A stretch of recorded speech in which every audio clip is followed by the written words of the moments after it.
Ladies and gentlemen, welcome back to Indaba Africa on this special feature on Saturday, September 19th, 2020. This is a special event here on Chris Wide Africa on the Indaba Africa channel. Today we're going to give you live coverage of the upgrading ceremony at the Witkruis Monument. That's the White Cross Monument in South Africa that is dedicated to those who have been murdered in farm murders in South Africa. The victims of this violence. Been murdered in farm. So folks, let's go ahead and I'm going to get you started here in just a minute. I do have a field reporter today. I just want to make sure that my volume levels are good before I bring the guest in because it's giving me an advertisement. So just in a moment, we're going to have my field reporter. It's Yanni Meyer. He'll be joining us and talking about events in... Getting some feedback here. Okay. All right, I think I've got it sorted now. All right, I think I got it sorted. Okay, folks, so I'm going to bring Yanni on here just a second. I just want to make sure that was good so you could hear me and not have any additional noise there. Okay, folks, so I'm going to bring Yanni Meyer in here. Yanni, there he is. He's on the camera. And I think, Yanni, good morning. Goeiedag. Ja, goeiemôre. Hoe gaan dit daar in Amerika? Well, things are well here in America, but I think most people are completely unaware of what's happening in South Africa. So let's get them up to date. Today, folks are going up near Polokwane to take a look at the White Cross Monument, and I believe some celebrities are going to be there, including Steve Hofmeyer. Yes, Steve will be here and some other guest speakers as well. This is an upgrading of the monument. Every year this time there's a get-together at the memorial. It's a formal get-together where the crosses will be upgraded, painted. Obviously, they are exposed to the weather. But we're driving through to the venue at the moment, and I just want to show your viewers, your audience, how beautiful this is. I'm going to turn the camera around, Chris, if you just let me. Please do. Can you see? Absolutely. So are we looking at the high veld there? Yeah, no, this is not the high felt. It's. I just want to give you a little bit of background here. This is called the Waterberge. Very mountainous and hilly around. Lots of game, baboons, etc., around here.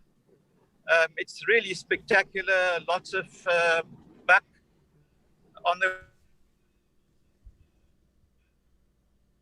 buck and wild game crossing. So it's very spectacular. We've just passed.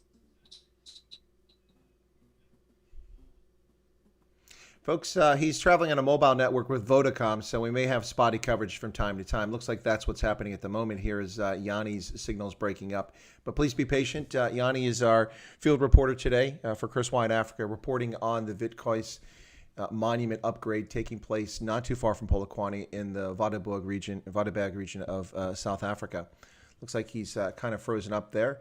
I'll give him a chance to come back. Hopefully, when I hear him come back, I'll put him back on the screen. So, folks, what you're watching is a special feature here on Chris Wide Africa, the Indaba Africa channel, covering today's events about the upgrade for the annual ceremony at the Witkruis Monument, the White Cross Monument dedicated to the victims of domestic terrorism, syndicate violence, criminal opportunity acts in South Africa. Taking a look at what's happened this year, just to get you up to date, thus far this year, there have been 304 documented attacks on farms in South... Whoops. I think he dropped off on me there. I got to get back here. He's left the conversation. So this year alone, 304 attacks on farms across South Africa. It's insane the number of attacks taking place. In addition, since January of this year, actually, fortunately, there were no murders in January, but since February, there have been 46 reported documented murders of people on farms in South Africa, including, tragically, the grotesque murder of the Brand family in the Northern Cape recently, the vile and sickening murder of a blind, there's Yanni coming back, a blind farmer in KZN, and also, of course, what happened to the couple the weekend that the biker rally took place. Okay, so he's trying to come in, but the signal's very poor here, folks. Sorry, 584. Guys, I can hear you guys, but I can't see you. Can you hear me? Okay, I'm just trying another network here. Okay. Let's see whether I... Okay. Right. So as I was saying, folks, while Yanni tries to get back on the air, you have to be a little patient with us there, folks. Networks aren't always ideal around the world, and we're talking in South Africa and not exactly in a metropolitan area, so the networks may come and go. So meanwhile, as I was saying, 304 farm attacks this year, 46 murders documented thus far this year. It's just quite grotesque what's happening in South Africa. It's ignored by the world, denied by the president of South Africa. Famously, Cyril Ramaphosa, to Bloomberg News 2 years ago in early 2018 told Bloomberg News in New York that there were no farm murders in South Africa. In fact, that Donald Trump had been misinformed, when in fact that isn't the case. There have been thousands of farm murders in South Africa, particularly since 1994, but they predate that time as well. Yanni, are you back now? Not looking good. Okay, let me, it's breaking up there. Yanni, why don't you wait till you get to the site and then try to call from there when you're stationary, okay? Yes, hi, I'm back. Oh, you are back. It's very mild, really good. Interruption.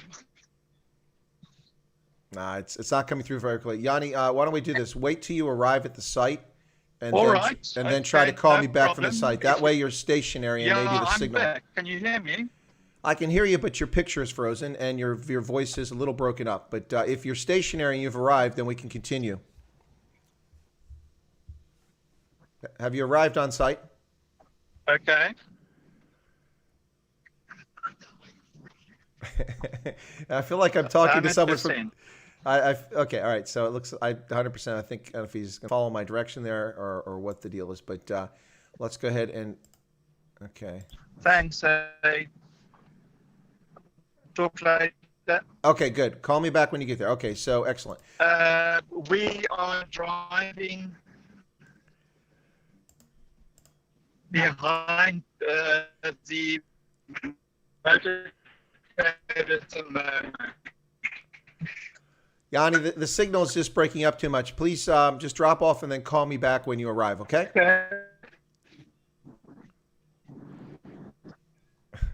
Okay, folks. I don't know if he's even getting the signal. I'm going to put him in the waiting room. More to put in waiting room. Okay, so I've put him in the waiting room. Hopefully he doesn't disappear on me. Sorry about that, folks, but that is the nature of technology. Sometimes it does not work the way you expected. Yanni Meyer covering the event for us near Polokwane for the Witkruis Monument today to honor those who've been murdered in the vile attacks against rural South Africans. Something that takes place across South Africa in every province, and the South African Police Service seems incapable or unwilling to address the phenomena.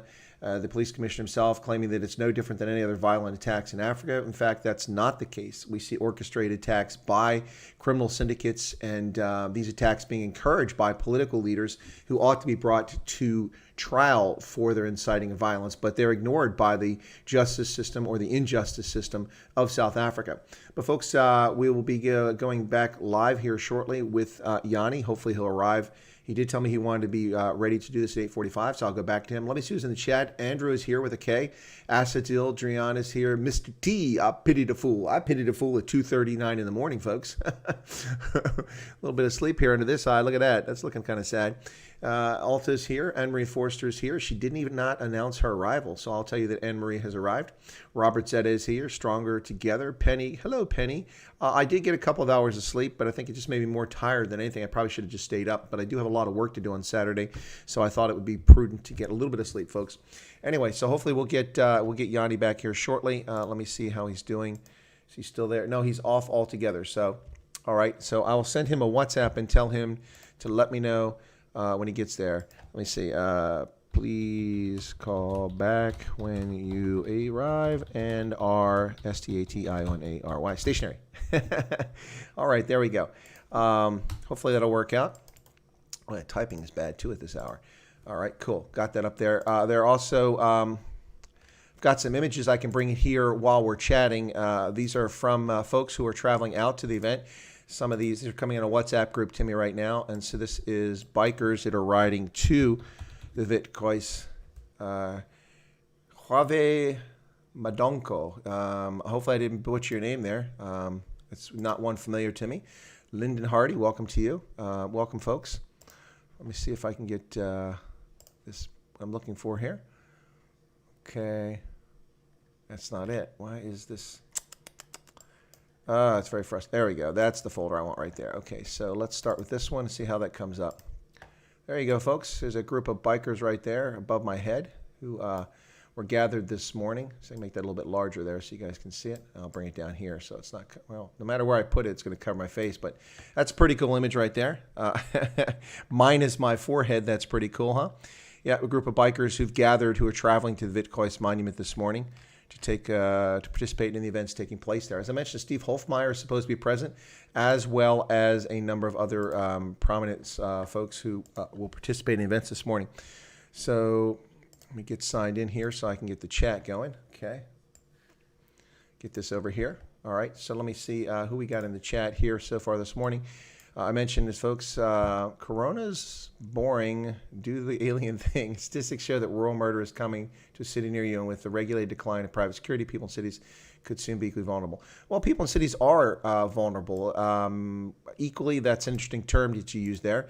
But they are vulnerable. That's actually a fact. So, I've sent that message to Yanni. He disappeared off the network, and he hasn't read the message yet. So I'm guessing that he doesn't have network coverage at the moment. I hope that he does, in fact, have it when he gets to the monument. Otherwise, this could be for a very boring situation here, not getting feedback. But anyway, so we currently have 28 people watching the program. Thank you so much for that. I do appreciate when folks tune in, especially when I get up at 2 o'clock in the morning to do these things. Matthew Thomas says, howdy from the land of the Kiwis, way down there on the other side of the planet in New Zealand. Well, welcome to you, Matthew. New Zealand's a lovely place. Are you an expat South African or just a Kiwi who's interested in South Africa? Beautiful place, New Zealand. Not so thrilled with the Prime Minister, but Jacinda Ardern is not my cup of tea, but I'm sure that the Kiwis like her. But beautiful country, natural beauty, nice human capital, a little bit of strange politics there, and really don't care for their stance on letting Americans migrate to their country. But that's their choice. It's a prerogative. They are a sovereign state. And I suppose as a tourist, I can go spend my money there, which they're happy with. And I did enjoy my trip there in 2011. You can see this jersey. I'm wearing this rugby jersey today from the 2011 Rugby World Cup in New Zealand. Look at that. Yeah, check it out, folks. So on the sleeve, got the Springbok over here. Not denying it, not putting that stupid Protea symbol all over the place. It's on the chest, but at least on the sleeve we had the Springbok. And here, of course, the 95 and 2007 victories for the William Webb Ellis Cup, which now we can add 2019 to that from the Springboks winning in Japan. So we got 3 William Webb Ellis trophies for the Springboks, folks. Thanks for tuning in. Let me see if we've got Yanni back yet. Nope, he's not back yet. Just double checking there to see what's going on. But anyway, as I was running through the data when Yanni first called in, let me get back to that, folks. Let me just run through the sad situation so far this year. January 17 farm attacks, February 31 farm attacks with 8 farm murders, March 35 farm attacks with 6 farm murders, April 17 farm attacks and a farm murder, May 15 farm attacks, 4 farm murders, June 56 farm attacks, 7 murders, July the worst yet, 55 attacks, 9 murders, August 52 attacks, 9 murders, 1st to the 15th of September, so just the first half of this month, 26 attacks and 2 farm murders, for a total of 304 documented farm attacks in 2020, 46 murders. And we're not even talking about the vile activity like we saw at the Fairview racecourse that took place in Nelson Mandela Bay this week, in which a bunch of vile, disgusting, subhuman actors assaulted horses and murdered at least 1 horse with a panga, injuring several others, forcing veterinarians to do euthanasia for some of the horses out there. Absolutely sickening, vile behavior. Okay, Yanni gave me a thumbs up. Once he's there, he's going to let me know. So I'll wait for him to come back. Anyway, folks, let's see who else we got in the comments here. And I don't want to catch people up here. Matthew says, oh, sorry. What about Peter Thiel doesn't he have a house in New Zealand? I do not know, Coronas. Lyndon Hardy says, does anyone have a list of the names on the crosses? My husband was murdered in Zululand in 1997. I'd like to know if this cross was named out. Lyndon, thank you so kindly for that. There is a list of the names. I do not have it. It was available at one time. I don't know if it's still available online, but we can check into that, Lyndon.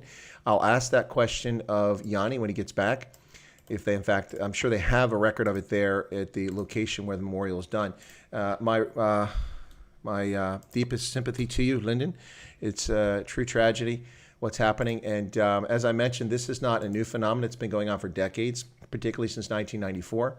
it's a shame. But Lyndon, thank you for tuning in, and God bless you and your family. And I hope that you've somehow survived and overcome this horrific tragedy and this vile behavior that takes place in South Africa. While the government of South Africa and the ANC ignore it. And by the way, folks, it's not a phenomenon that's unique to South Africa. We saw this in Rhodesia with terrorists from ZANU and ZAPU's army terrorists attacking farmers in remote locations, particularly along the border with Zambia. People were very much at risk up there during the conflict in Rhodesia. And, of course, we saw this again in 2000 when the phenomenon popped up, and over 30, close to 50 white Rhodesians, white Zimbabweans were murdered by the thugs from ZANU-PF and their so-called war veterans, comprised mostly of 14-year-old boys who weren't even alive at the time of the conflict. Yeah, the perpetual lies told by these groups in Africa to justify their vile behavior.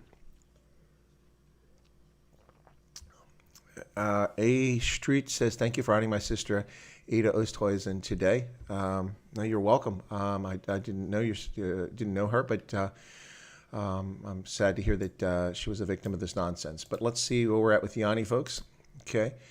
In the slow-moving motorcade at the moment, a few more minutes. Okay, Roger. Got ya. No worries. Okay. All right, so hopefully he'll have a good signal when he gets there. So we'll have him stationary so he's not moving around a motor vehicle, and hopefully that'll work better connecting to the towers. But we'll see what happens. The monument at Boteville. Okay, so thank you, Lyndon. Folks, thanks for tuning in. This is Chris Wyatt on the Chris Wyatt program on the Indaba Africa channel here from central Pennsylvania. And no, I don't have a South African accent. Ek is nie Afrikaner nie. I am not an Afrikaner. I am not a Boer. I am an American retired U.S. Army colonel with 36 and a half years service, 34 of those active duty, served 3 tours in Germany, 1 in Italy, as well as tours of duty in Africa in Tunisia, Liberia, Botswana, Malawi, Niger, Mauritania, Uganda, and Ethiopia at the African Union. So I spent a few days there in Africa over the past 3 decades. I also worked at the National Security Agency and the Defense Intelligence Agency as an analyst covering Africa. And I worked at the U.S. Africa Command responsible for security cooperation with Southern Africa when I was there, among other things. So, yeah, I've been around the block a few times, folks. Not a South African. As I said, ek is nie Afrikaner nie, ek is nie Boer nie. So I'm not either an Afrikaner or Boer, but I do so have sympathy with folks. I have been a farmer, grew up on a small rural farm in rural Appalachia, one of the poorest parts of the United States. And I was a dairy farmer there with Jerseys and Guernseys and Holsteins. Also participated in 4-H, which is a civic organization here in the United States, which encourages young men and women, boys and girls, to develop skills when it comes to life and to community and to farming as well. And I did a number of projects there where I showed a heifer at the county fair, turkeys, ducks, chickens, rabbits. Also did other projects like water conservation, Ohio birds, and many, many other projects when I was in 4-H. It was quite an interesting experience. I enjoyed it. And so I have a great deal of sympathy for those who farm the land. But I will say that I left farming as a high school student, went to university at the age of 17, and have never looked back. It's a hard life, but it is rewarding work. And no one should be vulnerable as a consequence of being isolated in a remote farm area. It's really sad to see that. So let's see what we got here. Matthew Thomas says, would love to meet one day. Well, that sounds great, Matthew. Are you talking to someone else? Are you talking to someone else? But I'd love to meet you all. Matthew says, serve my time. Yeah, ready. Got it wrong. Okay. Are you old Rhodesian? Oh, my microphone is still playing over here. That's interesting. I had to turn that off. Right. I was wondering what I was hearing. I was hearing sound in the background. My mobile was playing the stream. Kwahe Madonko, sorry, Kwahe, is the ANC behind the killings? I don't know that the African National Congress itself is behind the killings. I would find that shocking to find out that's the case.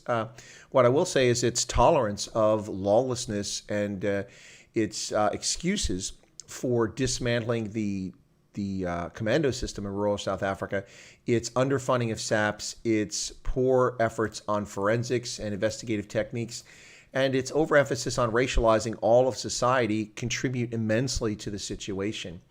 But the thing is that if you want to say that the ANC is behind this, it's difficult to make that argument historically, because until recently, virtually every time that someone invaded land in South Africa, SAPs came out and they removed them. There are exceptions to that, but by and large, when property was invaded, I was in Gauteng when there were several land invasions taking place over the past decade, and each time SAPs were brought out, they removed people and squatters from privately owned land. Now, from state-controlled land, they were less quick to do it, but they did do it there as well. And in fact, during the midst of the lockdown, we've seen the ANC and the Red Ants, which is a private black-owned enterprise which evicts and terrorizes informal settlers who were settling on land that belonged to the city of Johannesburg, to the southwest, not quite to Soweto, but more to the south central portion of Johannesburg. We've seen that in April and May of this year, and even into June, in which the Red Ants were evicting people. We also saw it near Cape Town in the Cape Flats, people being evicted from informal settlements. But the captured courts in South Africa have all but condoned the invasion of land with a recent decision by the court, which said that you must evict an informal settler within 48 hours or they're allowed to stay. What kind of nonsense is that? That's not the rule of law. Absolute nonsense. Let's see. Okay, he's not back yet. I'm just checking on Yanni, folks. Hopefully we'll get him back here soon. Okay, this is not going to sit well with people, but I will show you this, folks, and this is not an endorsement on my part. I'm just sharing with you. This came from Yanni. He's seeing it there. Now, when we saw the rallies against farm murders, we did see that people asked specifically for folks not to be flying old flags because it will be misinterpreted, or it will be interpreted correctly depending on how people intend it to be. But this apparently is at the location right now. You see people on horseback, and you're seeing the old flags flown. So I'm sure this is going to get some attention. Let me bring that one up. I'll transform that. Transform fit to screen. Okay, stretch to screen. There we go. Right, so that's some of what you see taking place right now. A mishmash of flags there. You see what appears to be the old Dutch flag, and then also one of the Boer Republic flags. I'm not familiar with all those flags, but you do see some old colors there. That's not going to sit well with some folks in South Africa, and this will be painted as a racist event, which is unfortunate to see that. People should be allowed to express themselves freely. I'm not arguing against that, but what I'm saying is that you ought to be sensitive to how this will be portrayed in the press. It's already going to be portrayed poorly. But Kwahe, I don't think that the ANC itself is behind the killings as such, but their behavior certainly does not help it. Leslie Welch says it is the ANC and the EF are fully behind the farmers' murders. Yeah, the problem with that, Leslie, is that there was no such thing as the economic freedom fighters until the last decade, and the farm murders have been going on for decades, and they picked up a pace since 1994 with majority rule. And they really picked up a pace after the ANC disbanded the commando system in its 168 regiments in the Ott decade, over about 15 years ago when they did that. So that's when this really picked up pace and security became less and less secure in South Africa. So the EFF may be endorsing it. You can make that claim. They may be sympathetic with it, but they certainly were behind it as an organization. So I'm not defending the EFF. I'm just pointing out the obvious. So there you go. Let's see what else we got going on here, folks. If I got some more. Looks like I got some video coming in now. That's cool. Sorry for the sound. I'm going to have to stop this very quickly when it comes in. Okay, hang on. Sorry. Yeah, what happens is I can download this, but only after a moment. So there's that one. And I got another one here. One's 52 seconds, one's 13 seconds. So let me... Okay. These are folks who are showing up for it. Okay, Kwahe says, and if I mispronounce your name, Kwahe, you let me know, man, because I don't like to mispronounce people's names. I pride myself in the ability to pronounce, but I do have difficulty with some names. Not all come to me. Of course, Indo-European surnames typically are pretty easy for me. What with speaking 6 languages, it's not a major challenge. But let me bring this one up, folks. Hopefully this won't blast your ears. Let me apologize if it does, but this is, let's see, Vit, and I'll call this 1, okay? So we're going to bring up a video I've got here, and I still have not gotten Yanni back yet, so we'll see what happens. But let me add in this video, and hopefully I can find it here in just a moment, folks, and get this up. The plan is to bring these in as they arrive from the scene. Dus hierso by die by mekaar kom plek by die Witkruis. Ons nou na die Witkruis monument toe gaan.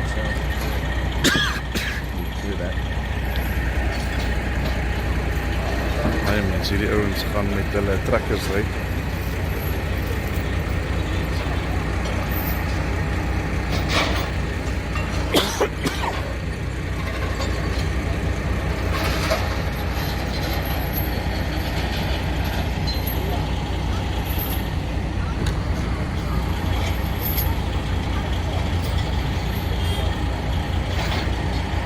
looks like you guys can hear that okay. Sorry, it took me a little while to get to that. For some reason my mobile wasn't playing nice. Okay, so I'm out of it now. Brett says the ANC needs support. Well, Brett, you are up early, my friend. Brett Sessoms is with me from Mississippi this morning. Are you just getting off work or something, Brett? Wow, it's 2:56 for Brett and for myself. Still waiting for Yanni Meyer to come back, my on-the-scene reporter. He's probably getting situated there in the site near Polokwane, South Africa, formerly known as Petersburg, before the silly renaming campaign by the African National Congress, an effort to stamp out the history of South Africa and deny the existence of those who also participate in the history. No farmer, no food, all lives matter. Well, I agree, Brett, all lives do matter, and anybody that disputes that is a bigot, if not a racist, and that's a fact. So there you go. Tian says they endorse it and encourage people to some extent by promising people that if they do this, they'll be given land. Tian, I've heard that story many times, and I don't dispute that it makes plausible sense, but I have no evidentiary proof that this actually happened. I have no recordings. I've not participated in any meetings. I don't have any contacts that have been involved in any meetings with the Economic Freedom Fighters and or the African National Congress in which somebody has actually endorsed this. We have seen buffoonish politicians make these calls in the press, but then be sanctioned by the parties. So anyway, I like to try to stick to facts, and I wish I had some data to prove that. It would be illuminating, I think. But I think a lot of people honestly believe that the ANC is behind this, but I have no evidence of it. Mara says the effect openly and publicly calls and the Sing for Killings of Farmers. Malemi does this. Yes, and he should have gone to jail for his inciting of violence and his hate speech, which violates South Africa's existing constitution. He's not allowed to say things. If people can't use the word that begins with a K and it's an Arabic word in South Africa, how can he run around? If that's considered a human rights violation, how can he run around singing a antagonistic song that's meant to incite violence? I've seen his rallies. He does incite violence. The man should be in jail. He is a danger to all South Africans, and the fact that he is allowed to get away with it is reprehensible and vile. But he does get away with it. To phrase it correctly, why am I skipping frames here? I'm not even showing anything. This is odd. Malema and the EFF openly encourage farm murders and attacks. Then they should be in jail. They should be in jail. It's against the law. Corona's boring, do the alien thing. To phrase it correctly, there's a cabal within the ANC that promotes and funds farm murders, Bush schools, lack of books, crap, because they want to start their dictatorship from scratch. Yeah, that's a claim. Corona is boring, and I don't dispute your claim. But again, I have little evidence to support it. That's the problem I have. Hey, Totenkulp is here. Good to see you, Totenkulp. Welcome to the stream. Folks, we're waiting for Yanni to come back. He sent me another photo. Let's get this one here. Come up. Come on. There it is. All right, cool. This is another photo that Yanni has sent, so hopefully we will get him. Whoops, that didn't work out right. Sorry, I'm trying to download it, and I just deleted it. There we go. Okay, so let me get this photo up, folks. I don't know why I had a skip frame. That's bizarre. I wasn't even showing anything. But we're going to bring this one up here. This is an image of a Bucky, a pickup truck in South Africa that's at the scene. All right, I do hope we get him back because I'd really like to make sure we get a chance to see if we can't get Steve Hofmeyer back on the channel. He was an interesting guest when he was on here. Okay. All right. So let me transform that. So transform, fit to screen. Okay. There we go. All right. So there's a Bucky that's currently at the place. You see the cross up there to honor those who've been murdered. Mara says the EFF calls openly and publicly calls for the killing of our farmers. Well, why aren't they charged? And why isn't the Democratic Alliance and the Freedom Front Plus screaming on the front pages of newspapers around the world? I do know that the Afri Forum has made trips around the world, particularly to Europe and also to Washington, D.C. to raise awareness. But if this is something that's actually happening, why is it that it's not being brought to people's attention? I think it's a good question. Let's see. What else we got here? We got a comment from Ascari West. Says, I grew up in Petersburg a long time ago before the second highway was built and used to spend time on a farm on the other side of the White Cross. Remember how small the White Cross monument was?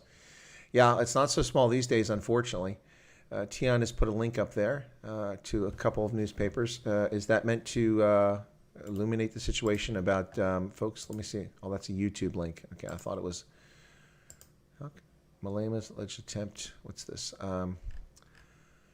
Orchestrate farmers must be investigated. Well, that's Afri Forum. That's not the Democratic Alliance. That's not the Freedom Front Plus, which backs up the point that I made there, Tian.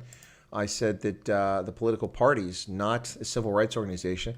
Lehman says he is maybe behind farm robbers. Yeah, the Citizen's not the most reliable source of data, folks, when it comes to events in South Africa, so I would be cautious about things like that. Anyway, not trying to poo-poo what's going on here, and I don't dispute the claims that people are making, but we have to stick to facts where we can. So let's see what else. Not anymore, just keeps growing. It is very sad, Ascari West. Very, very sad. Well, it looks like, let me see. Oh, he just called me. So hang on a second. I have to call him back and see what's going on. So Yanni tried to reach me. Let me see what's going on. For some reason, maybe he can't do the video. Let's see. Okay, let me see. All right, so I'm trying to get him back right now, folks. Hey, Yanni, what's wrong? Is this a link? Are you missing the link? You can't call back on Zoom, or what's the deal?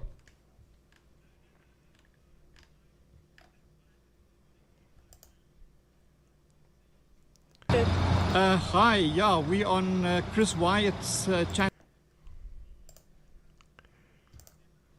Okay.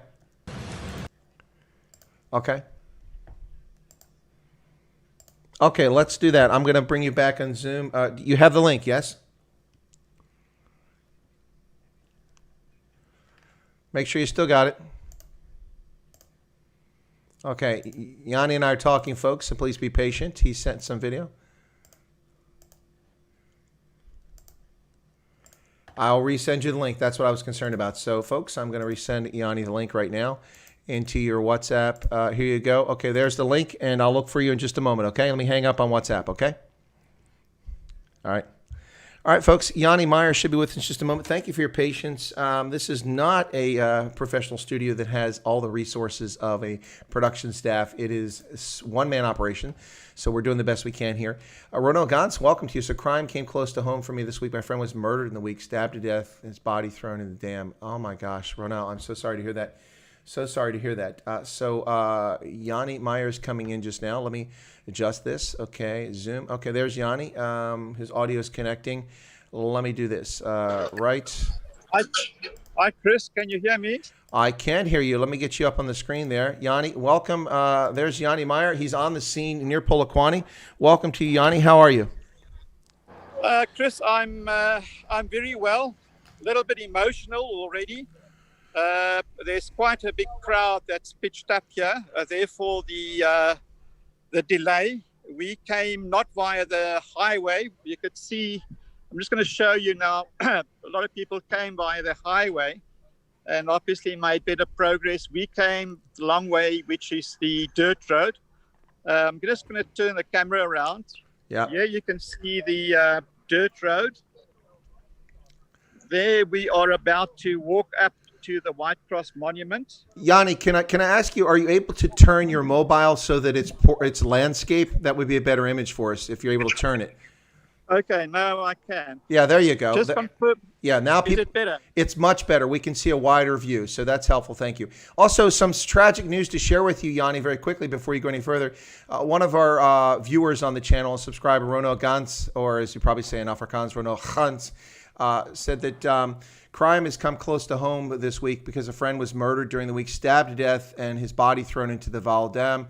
Very angry and sad. So just another example of the horrific violence taking place in South Africa. One of our own subscribers lost a friend this week who was murdered. Yeah, that's very, very unfortunate, and our condolences. We are focusing on farm murders in this country at the moment, and the ratio is about between 120 and 150 per 100,000 farmers are killed every year. Now, it is actually more, thank you very much. Okay. It is actually more dangerous to be a farmer in this country than it is to be a policeman. And there's even comparisons made being a soldier. We're not talking special forces in Iraq or Afghanistan, but they say it's more dangerous to be a farmer in this country than a soldier fighting overseas. Also, I believe that if we get the true stats of white people targeted in the urban and metro areas in this country, it will be shocking. But obviously, the police throw all the murders together. They don't say who was murdered, who committed the murder, obviously for strategic reasons. So, it's a very unfortunate thing. And the killings are for cell phones, for minor objects. It's hardly worthwhile entering farms and entering homes to steal. And we suspect that it's done in revenge or may even be politically motivated. But certainly, because there is no outcry and no attempt, basically, to curtail and control crime in general in this country, most of which is targeted towards whites. There are black people who are also targeted, obviously. It's a tacit approval by the ANC government to go after the whites in this country.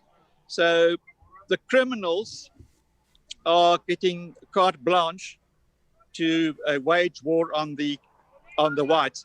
Here, I just want to show you that this is the horse parade. I may try and interview somebody as they gallop past or ride past. Just bear with me. I'm going to show you. There you go. No, of course, the South African Police Service and the ANC have little credibility when it comes to reporting crime. Over a decade ago, for 2 years, they had a blackout on reporting crimes for obvious reasons. So I trust no statistics that come from the South African government when it comes to violent crime. And you often see things like the police minister, Becky Cele, making claims that that the attacks are about theft, but we see the Brunt family murdered in the Northern Cape and nothing stolen from their home and their bodies desecrated. Obviously, it's about something else. All right, go ahead, Yanni. I'm going to just ask the leader of the gelid, I don't know what's in English, to say a couple of words. Goeiemôre meneer. Goeiemôre meneer. Ek saai uit na Amerika toe. Dit is kolonel Wyatt, ex-Special Forces Amerika, wat ons saak opneem daar. Ja. En ek wil net vra, waarom ry julle te perd hier? En wat is die betekenis van die vlag? Why are you on horseback?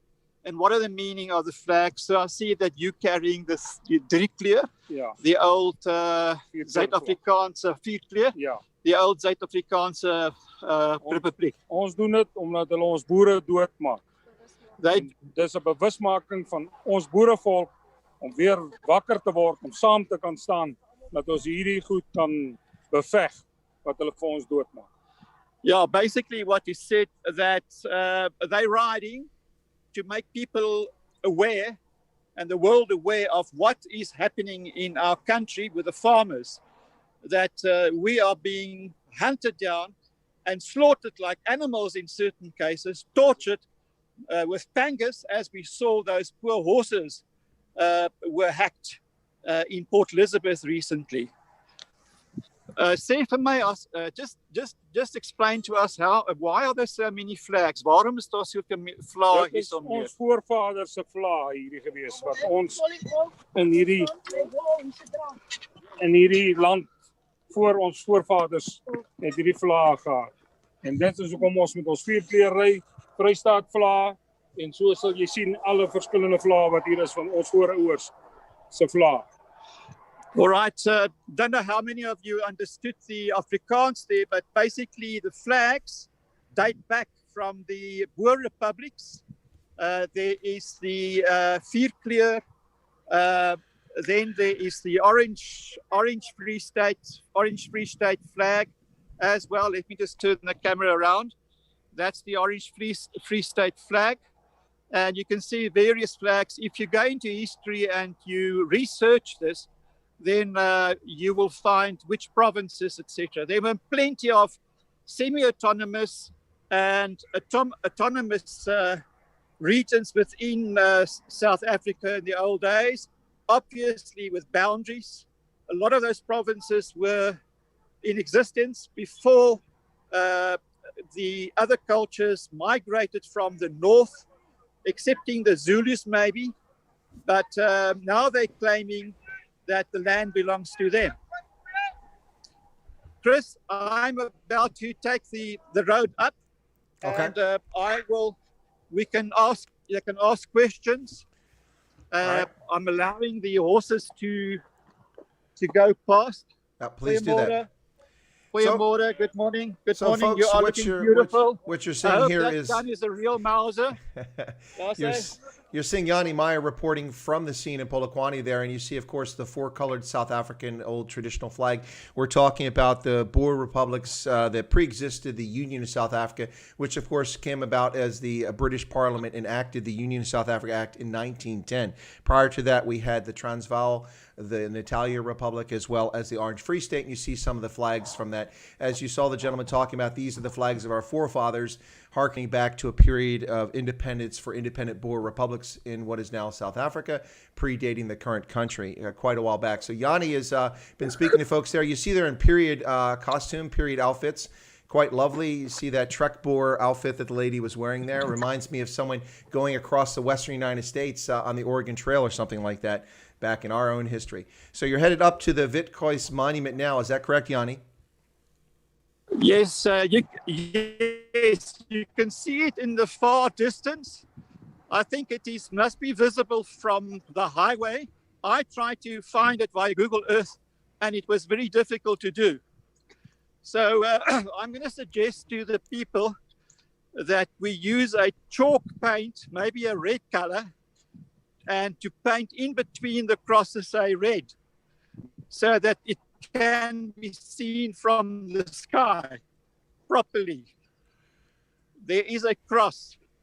The crosses are grouped as a cross, and it will be far more visible if one can see it from the sky with a background. Well, it's interesting you say that, Yanni, because I can find my house on Google Maps. So it's interesting that you have difficulty finding the crosses. I can't help but wonder if that's intentional by Google, who has this habit of banning and shadow banning a lot of people. So I wouldn't be surprised. All right, folks, what you see there is live footage coming from the Witkruis Monument near Polokwane, formerly Pietersburg, in South Africa. As Yanni Meyer, our field reporter, is walking up to the Witkruis Monument, the White Cross Monument in South Africa, having just interviewed some of the horseback riders who are there celebrating their cultural heritage of the old Afrikaner republics in South Africa, which will no doubt be played far and wide by South African press as some sort of right-wing racist event, when in fact it's not. It's simply a celebration to honor those who have fallen in the... oops. Ooh, that's rough. All right, Yanni, your connection's messed up there. So let me take him off the screen for just a moment. But I can't mute his audio, so hopefully the audio will come back. I'm gonna drop the pen. Okay.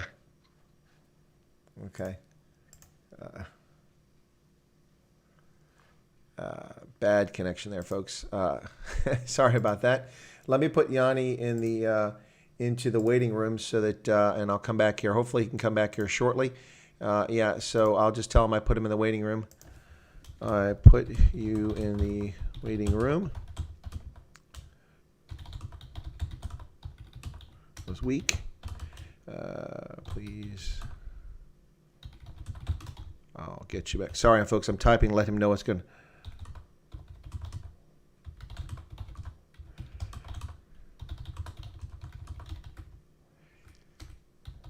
When he gets to higher ground, perhaps it'll work.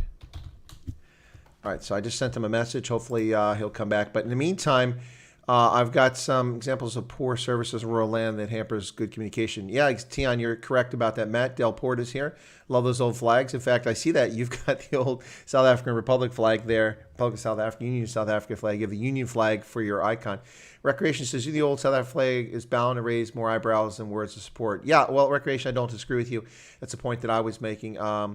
it's going to distract from the argument here, which is unfortunate, but we'll see what happens there. So hopefully.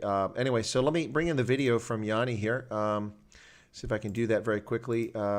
He was interviewing somebody there, and I'll bring that up to fill the time here for just a moment. Hopefully we'll get a better connection when he gets a little further up there. But in the meantime, he did record a couple videos which he sent me, and I'm going to try to bring those to you now. Where's is this it? Yeah, this is one of them here. Okay, here we go. Hi, yeah, we're about that, on folks. I gotta Chris adjust it. Wyatt's channel. He's an American. Can you give us the reason why you have So you guys brought can hear the that. cannon here? Let's see what we got Waarom is die going on here. kanon I nie so can't saam? Asseblief die Afrikaans get myself. Yeah. I've got to get on the mobile. Elke jaar is dit maar tradisie dat ons 'n Oh kanon boy. Okay. So, Okay, it's tradition to have a cannon shot, a honorary salute, I think, Ja. and that's why they brought it along. Kan jy vir my iets sê van die geskiedenis van Grietjie? Wel, hierdie is 'n replika van die oorspronklike Grietjie wat in die oorlog gebruik was. So dis maar 'n replika, ja. This is very interesting. This is a replica of the gun, that cannon that was used at the Battle of Blood River when the Zulus attacked the Boers, and we miraculously survived that. Very interesting. Thank you.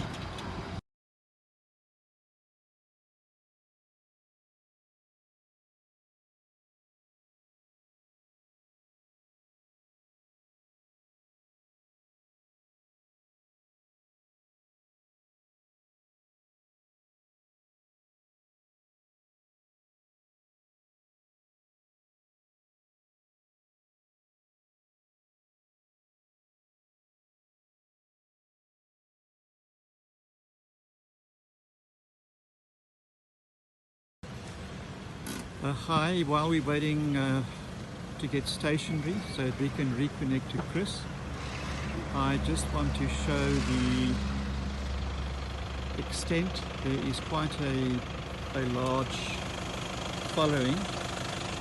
It's just taking a little bit of time to get there, obviously. So please just bear with us. Thanks.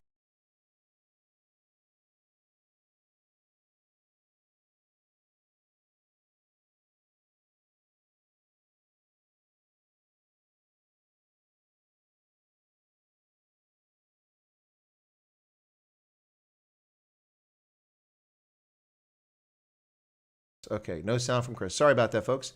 Yeah, I turned it off for a second. Thank you, Erica. I caught that. Sound is back. Thank you, guys. Good to go. Sound is back. Anyway, yeah, so that was there was a couple videos from Yanni there, who's dropped off the network again. Hopefully he'll be back with us shortly. Erica, you're saying no sound for me, but I see sound now, so I don't understand how you have no sound. Let me see what's going on here. I hear sound, so I don't understand why you're not getting sound. Jeez, this is ridiculous.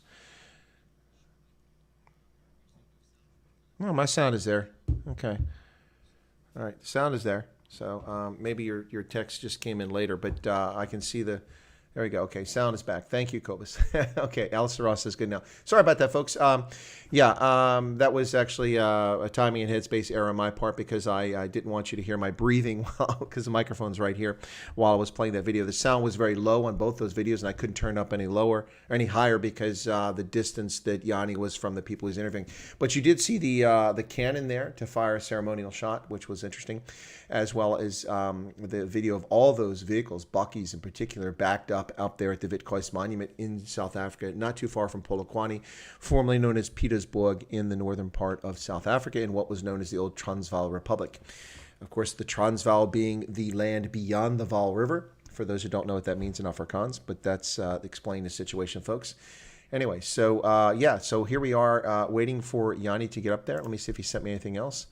I am getting more photos coming in from my WhatsApp group that covers the monument. So yeah, there's some pretty amazing photos here. Let me get some of these in here, folks. And oh yeah, I love this. This is beautiful. I'll download this one and we'll save it. And I'll bring it up. But let me get through pictures here and see what else we got here I can add to this, folks. And let me see. That looks like portalets. It is portalets. I'm going to send you a photo. We show you a photograph here, but this is portalets, outdoor loos. In case you don't know what a portalet is, but not sure how that got in the picture. But Something's wrong here. Not getting enough pictures. There we go. Okay, there we go. A lot of people out there, ladies and gentlemen. For some reason, this picture's not downloading. Some of the bikers are out there once again supporting this effort. Of course, famously, just a few weeks ago, ladies and gentlemen, we saw bikers rallying against farm murders and racism in South Africa. Erica says, I have a photo of the Greet You replica at the Blood River, Chris. Do you want me to send it to you? Sure, if you don't mind, Erica, that's fine. But the bikers rally, we had reportedly between 31 and 41,000 bikers show up at that rally just in Pretoria, folks, just in the nation's capital itself. Also had massive rallies in Cape Town, in Durban, as well as around the country, and also Nelson Mandela Bay. It was amazing to see how many people were out there, folks. But yeah, waiting for Yanni to come back right now. But in the meantime, let me go ahead and get some photos up here of what's been coming in. These are from Yanni, or no, these are from the other groups. So let me just do that. Vit 3. Okay, so let me bring up some of these photos so you guys can see them. And this won't be ideal, but I'll do my best job to get them up here for you folks. This is an image of some of the many of the vehicles out there at the event. Let me cover my face up because that's a little confusing. But there you go. So look at that. That's just a small selection of the image. Of course, the monument is in the background there. So there's that one. Let me bring up another one here for you folks. What's going on as we speak out there at the Witkruis Monument in South Africa. Of course, folks, you're listening to Chris Wyatt Africa on the Indaba Africa channel here as we approach 1 hour into this broadcast today, the 19th of September 2020. This is Chris Wyatt, retired U.S. Army Colonel, coming to you live from central Pennsylvania. And no, ek is nie Afrikaner nie, ek is nie boer nie. I am an American, and I'm just trying to raise awareness for what's happening in South Africa as the government of South Africa is callous towards what is happening to rural South Africans of all races and ethnicities as they cover up the events out there. And so we're just trying to do our part to spread the word and also make people aware of the situation and hopefully get some international attention to a shameful situation that's taking place in South Africa. So let me adjust that one, folks, so you can see it a little bit better. And here we go. So we're going to, where's it at? Fit the screen. There we go. All right. Well, that's not right. That says fit the screen, and look how we did it. But you can see the portalets there, folks. Portalets are not. And as Yanni was saying, it's the Waterberg region of South Africa. You can see the mountains in the background there. But yeah, so I did mean to show you. Portalets wasn't my focus here, but just to show you the crowd there, that's one of the images that came in. I am limited to, of course, what folks provide to me in the field, including Yanni. So here's this one. Let's get another one up for you. Show you a group of folks who are out there. This is a pretty impressive gathering there. Look at that, folks. Quite a number of people out there near Polokwane for this event. Amongst the crosses right there, each cross represents a murdered South African who, actually, the gentleman there, if I'm not mistaken, in the foreground has a T-shirt on that looks like Eugene Terreblanche, the former the Afrikaner Weerstand member, AWB, who led the group and was murdered viciously in Northwest Province a little over a decade ago in his late stages of his life. But that would be Eugene Terreblanche, who was the boogeyman for the black nationalists in South Africa who despised him immensely. Let me see what I got going on here. Yanni has called me back. Hang on, let me try to call Yanni back. Okay, so I have to... All right. Let me get him back here. All right. All right, folks. So, all right. Erica has sent me a picture. Let's see what the picture is. Okay. Oh, that's from Blood River. Okay. And, hey, Yanni, did you you tried to call me back? Did you lose the link again? Do you need it one more time? Huh?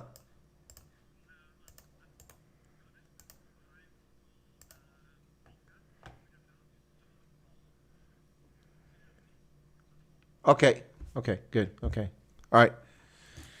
So he's got the link. I just want to make sure he had it. The ceremony's about to start there. Hopefully Yanni will come up on the network here in just a moment. I'm waiting for him to come up now. Mario Pistorius is here. Good to see you, Mario. Good morning to you. Matthews Thomas just shared his condolences with Ronel Guns.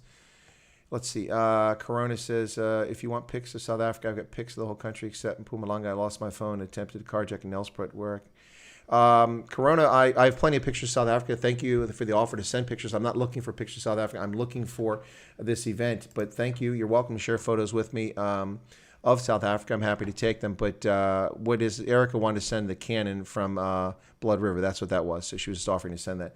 So I'm trying to get Yanni in now. I've invited him into the meeting, but it looks like his network is weak. So I don't know if he's going to come in very well or not, but we'll see. So I've tried to get him in. For some reason, it's not letting him join.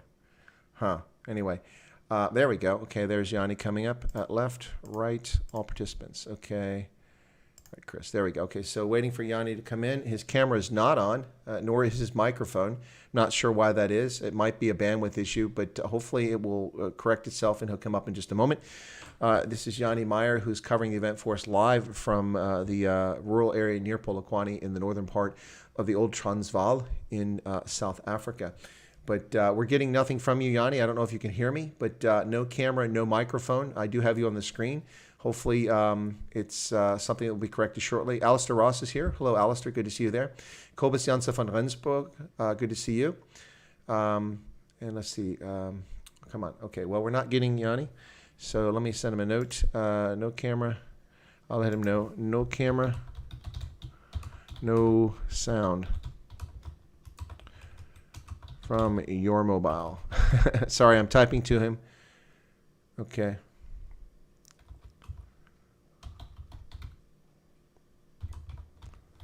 Okay, the audio is connecting. Okay. All right. All right, he's trying to get his phone to work, folks. Please be patient. Oh, there's the video. Okay, we got the video and no sound yet, although we should be hearing sound. There it is. Okay. Very poor quality. The network.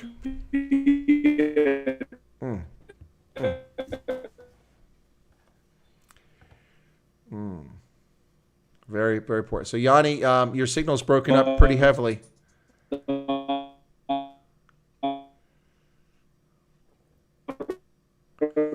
Yanni, what I'm going to suggest for the moment is if you could turn off the camera so that we just get audio, because we're not getting anything at the moment. It's just all broken up.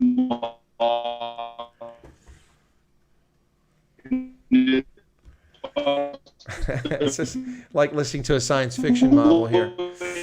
Ooh. Ooh. No, the connection's very bad, Yanni. I don't know if you can hear me.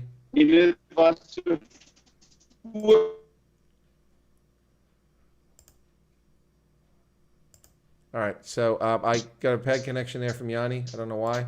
It's not even, okay, he's dropped off. Okay, well, hopefully he'll come back. Sorry about that, folks. Hopefully we'll get him back here. So that's Yanni Meyer at the site in near Polokwane, who's trying to get to us, but the network is extremely weak. He had Vodacom. I think he switched to another network. Hopefully it'll come up. Sorry about that, folks. Apologize. But as you can see, events are about to get underway there. Hopefully it'll get sorted out. But back to Corona's boring, do the alien thing. Thank you for the offer. You can find my email, as everybody can, by going to the Chris White Africa channel. And across the top, you'll see a series of tabs. And let me see if I can bring that up very quickly just to show people so that you know. Right. I have to get to my channel here. So not the biggest of audience today. Have people lost interest in these events, or they just lost interest in Chris White Africa? One of the two has happened. That's unfortunate. So let me get, both are unfortunate. If people have lost interest in what's going on, that's truly sad. If people have lost interest in my channel, that's disappointing. You go away for a week and people just forget that you're broadcasting. It's unfortunate. But thank you, all of you who are here currently right now. Okay, admit. Okay, Yanni's trying to come back now. Let's see what happens. But let me get to my channel and just explain to you guys how to do this very quickly for those who are trying to get to my email address. There's Yanni trying to come up now. My channel, if you go to my channel, and it's just taking a moment to load now, you'll see a series of, there's Yanni. He's trying to come up now. Okay. This is audio connecting. Let's see. Audio is connecting. I have your camera now, Yanni. It's a little bit better, but it's still jerky. But the audio looks like, there it is. The audio.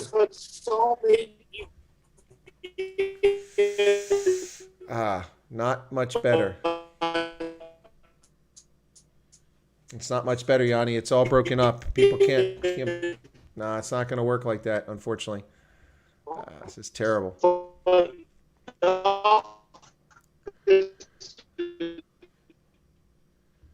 Okay, there. Wow. All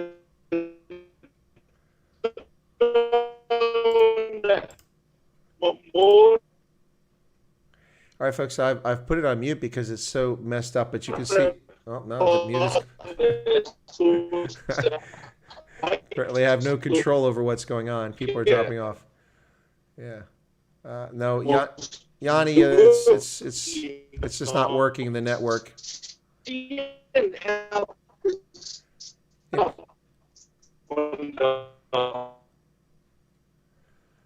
All right, so it looks like it's finally caught up the video, but for some reason it's telling me he's on mute, but we can still hear him. There's the horseback riders at the monument. Sorry, folks. All right, I'm losing my audience left and right, ladies and gentlemen.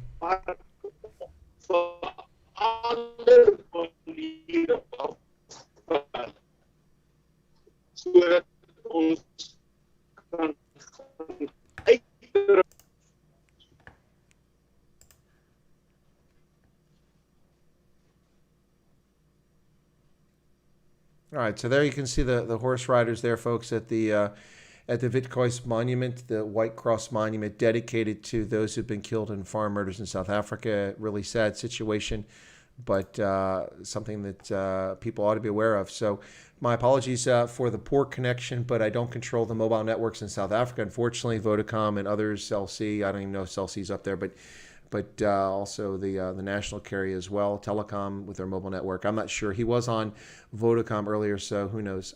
Folks, but you're listening to Chris White Africa on the Adab Africa channel, and this is a special feature live coverage of events taking place in South Africa today to highlight the concern about farm murders and rural chaos in South Africa. This is the Witkruis monument, the White Cross monument, located in the northern part of South Africa, not too far from the town of Polokwane, formerly known as Pietersburg before the African National Congress's renaming campaign stole the name and renamed it Polokwane. But each of those crosses represents a murdered South African on a farm in rural South Africa.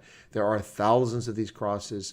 They're metal crosses, and so they've come out to upgrade the crosses at the scene and improve the quality of the crosses, painting them, in addition to keeping it up to date with the number of crosses that are there. These are supposed to represent each and every South African murdered on farms in South Africa. The vast majority of the folks, of course, having been white South Africans, but not entirely. So this is a really sad situation taking place in South Africa that deserves the world's attention but is being ignored. And it's not a surprise when you have politicians like the president of South Africa, Cyril Ramaphosa, going on Bloomberg News while attending a United Nations summit 2 years ago in 2018, in which he responded to a tweet from President Donald Trump making a point about farm murders in South Africa. And Ramaphosa, with a straight face, told Bloomberg News that there are no farm murders in South Africa, that Donald Trump is misinformed, that he's been poorly informed. There are no murders of white farmers in South Africa. Well, ladies and gentlemen, that's a blatant and obvious lie. We can point to 304 confirmed attacks on farms in South Africa this year alone, just from January to September 15th, with 46 murders. And those murders include the brutal and vile murder of the Brunt family, the 83-year-old father, his 73-year-old wife, and their 54-year-old daughter, who was visiting them for their anniversary that weekend on their farm in the Northern Cape just a couple of months ago. The Brunt family were kidnapped from their homes, taken out to the fields, assaulted. And we saw, of course, famously that I still have not got confirmation of this, but multiple sources are reporting, although none of them I can consider to be reliable, that the daughter's breasts were sliced off, but she was sexually assaulted. The bottom line, though, is that when the government and the police minister, Beketsili, claims that these attacks are just crimes of opportunity, it's a blatant lie. There's terrorism going on here, domestic terrorism, to frighten people off of farms and to steal land from people who legitimately own the land and have clear title to it. We can see people walking through now there. This is images coming from Yanni. Yanni, thank you so much for sending these. I've got you on mute right now because the pictures are really choppy and the sound was horrible. So hopefully it'll improve. Once we see a better video there, then I'll let you know. I'm still watching it live and commenting on what we're seeing there. So Yanni's pictures dropped off. Okay, oh, there it is. So hopefully it'll get a little bit better, the signal. But these vile attacks, like on the Braun family, of course, we know that the Braun family, nothing was stolen. Their mobile phones, their money, the valuables, the televisions, the things were remaining in the farmhouse, and they were taken from their homes and executed by a group of 5 thugs. gee, all of these thugs, the only thing they stole, of course, was the Brunt family's vehicle, which they used to escape with. And then they did it so lackadaisically and had so little concern from the police that they would be ever investigated or prosecuted that when police eventually did respond after 2 or 3 days of ignoring the pleas of the Brunt family, they did find these people with the stolen vehicle and they were sleeping in their beds and were nonchalant about the fact that they had butchered and murdered innocent South Africans, including women. It's disgraceful what's happening in South Africa, ladies and gentlemen. The world must know about it, and hopefully we can draw some attention to it. So Tian is saying, Yanni, that perhaps maybe a better answer right now might be to record. But the problem with recording, Tian, is that it will take a lot of data. Yanni, I'm actually seeing your hand and not anything else right now. For some reason, it's covering the camera. Just to let you know, I can see the inside of your hand and the side of your face. So there you go. That's a little bit better. Thank you so much for that, Yanni. So there's Yako, I can't see who that was murdered in February 2019. Folks, you can see that these crosses need some attention. They're made out of metal, and so part of what's going on today, it's an upgrade for the crosses, some care and maintenance taking place. Nicholas Strijdom, murdered in December of 2018, 31 years old. It's really horrific and sad. No one's life should be cut short at such a young age. This is in Marion. I can't see who that is, but Ysterberg, a lot of people there, folks, at this Witkruis monument in South Africa. All right, so let me see if I can get Yanni's voice back in here. I don't know. It's still kind of choppy. Let me try to get Yanni's voice back in here and see if we'll give it a try, Yanni, and see if your voice is coming in now. So I've just asked for unmute. Okay, there you are. Hi, Chris. Okay, Yanni, go ahead. Let's see if it'll work. Yeah, Chris. Yes. I'm alive at the moment. Can you hear me? I can hear you now, Yanni, and your video is good too, so please continue. All right. I've walked up the hill and I can still hear the speech at the bottom. I'm going to turn the camera around that your audience can look up to the iconic Plaasmoorde. It's not a Hollywood sign. This is not a joke. But anyway, Plaasmoorde is silhouetted on the edge of the Randjie.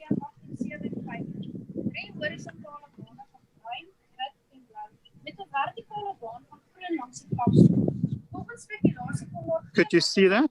We saw it just fine, Yanni. Thank you. Yeah, what happened before, there was an opening by prayer, which my assistant recorded for us, Chris. When we're back home, I will edit those and I will make it available to you for insert or reference or maybe a future short broadcast. And then after that, the paardengelid, the horseman and the voortrekker women, is now explaining the different flags. And it's very interesting. I'm going to try and catch on from here. Okay. If you want to, I can just shortly explain which flag is which flag as they come up. That'll be fine. Yanni, let me ask you this question very quickly. I don't know what your day looks like, but where do you envision being at 6 p.m. this evening? Will you be somewhere back where I can interview you in a quiet place or at a restaurant or at home or something like that? Yes, I can be stationary for an interview. All right. Well, in the meantime, I can send you short clips of videos and photographs as well. This will continue until about 4 o'clock, I think. So I'll find myself a place so that at 6 o'clock our time, I will be stationary and we can have an interview. All right, so let's do this then. It looks like by getting up the hill there, you've got a better signal now. We can actually get you. We can hear you. So let's continue with this for a bit now. And then what I suggest is that at 6 p.m., when I do my normal show, you'll be my guest today, and we'll cover the events today. We'll talk about it. Also, as you send me the videos later on, I'll be able to play those videos and use them. But in the meantime, as this event unfolds, if you're able to interview Steve Hofmeyer or someone else like that, then what we'll do is we'll also bring that in. So, but for now, we can listen into what's happening if that's okay with you. That's 100%. I've already interviewed one or two other people, and I will get hold of Lita Fourie, She was the founder of the movement here, and Steve Hofmeyer and others as well. People who understand farm murders. There's a chap from the TLU. You can maybe just read the program of what's taking place here. Some of the folk may recognize some of the names. But in the meantime, what I'm going to do is I will pan around. People will be able to hear. And if you want to comment on it or ask me specific questions, I will stand by, I will listen in. All right, that sounds good, Yanni. Also, if you don't mind, if you could, you said Lena is the founder of what's happening there. If you could, Lita, if you could tell her about the channel and ask if she'd be willing to be a guest on my program at some point, I'd be thrilled to have her on the program to talk about what she's done there. Certainly will. Certainly will. All right. Okay, Chris. All right, go ahead and pan around. All right, folks, this is Yanni Meyer, who's covering the event for us from the Witkruis Monument, which is located not too far from Polokwane, formerly Pietersburg, in the northern part of South Africa, in the former Transvaal Republic area. So here you go, folks. I'll be quiet for a moment, let you listen in for just a bit.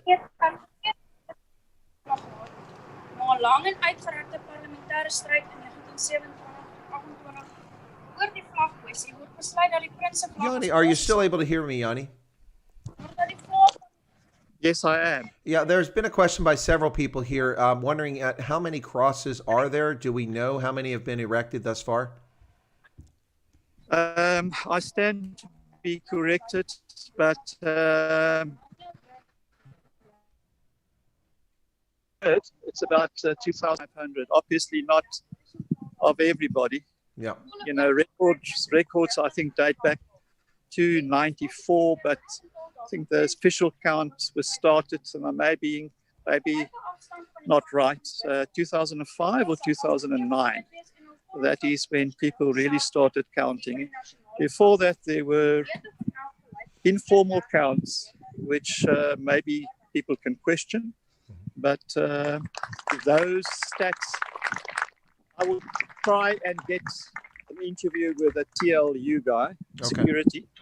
He is one of the most knowledgeable chaps in the country relating to farm murders, stats, etc. Sorry, I've been asked to be quiet. Okay, that's fine. That's fine. All right, folks. They won't be able to hear me, but I'll keep it low as well. So, yeah. The problem with the numbers, of course, is that there are disputed figures about it. So, apparently, ask for some quiet here, folks. So we'll just listen in for a few moments.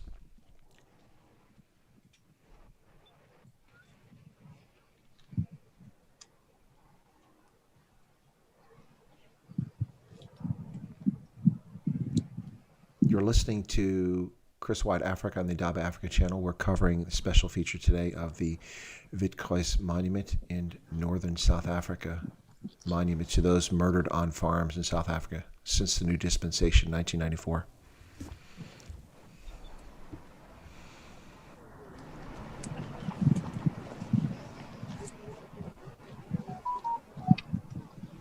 You can see the horse riders now moving out.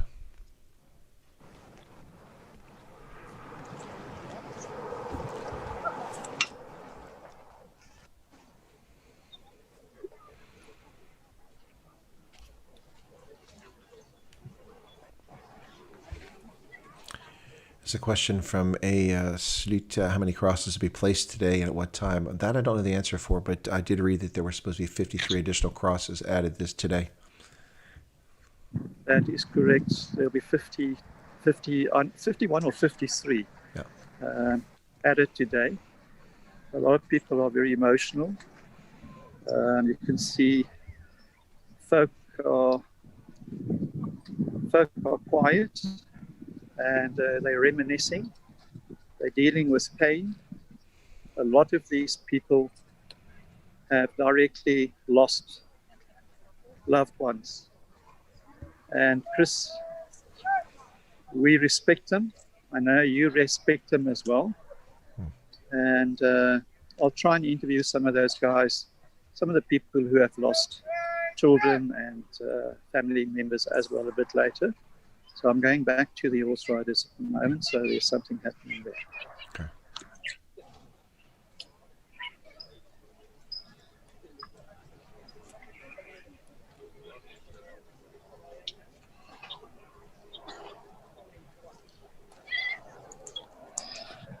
It seems as Right, if soos elke jaar Frans, let's listen to what they say. staan asseblief, kom ons rek 'n bietjie die bene, kom ons haal 'n bietjie die pette en die hoedjies en al die goedjies van die kop af. En dan doen ons ietsie wat reg aan ons is. Dankie.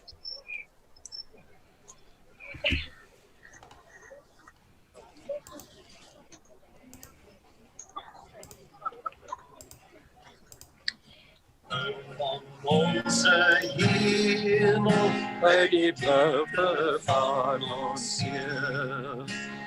Het eeuwige gebed is, dat ik onze antwoord geef. Ons verlaten vaktes, met die kleur van onze wacht. Die stem van onze liefdes, van ons land Zuid-Afrika. Ons zal antwoord op je roepstem, ons zal offeren wat jij vraagt.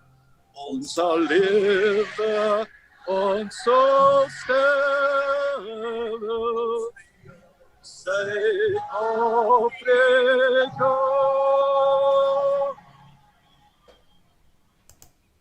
Ladies and gentlemen, it was the stem, the old anthem of the Republic of South Africa, which the music should sound familiar to with because it's the same sounds that occur with the current anthem of South Africa.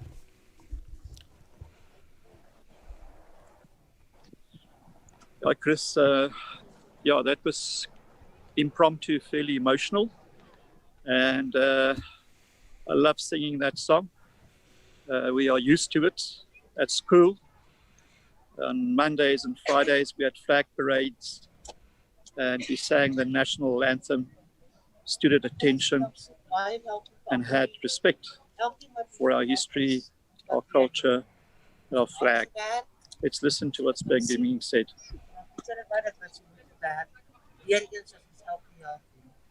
Ek wil net gou 'n paar bedankings doen en ek voel hierdie mense het gehelp met alles wat in hulle is. So ons was weer eens, dit was 'n span poging. Ek begin my taal is in Ysterberg. Johannes en ek loop al 'n hele paar jaar saam. Ek het hom weer eens 'n mail gestuur en Johannes se goed was gisterond hier en alles was in plek gewees.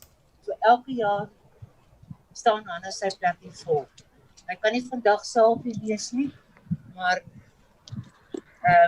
Chris, by thanking the participants, the sponsors, and people who have, for the last 3 weeks, put in a lot of work here to get this all organized. They're now thanking Steve Hofmeyer for attending as well.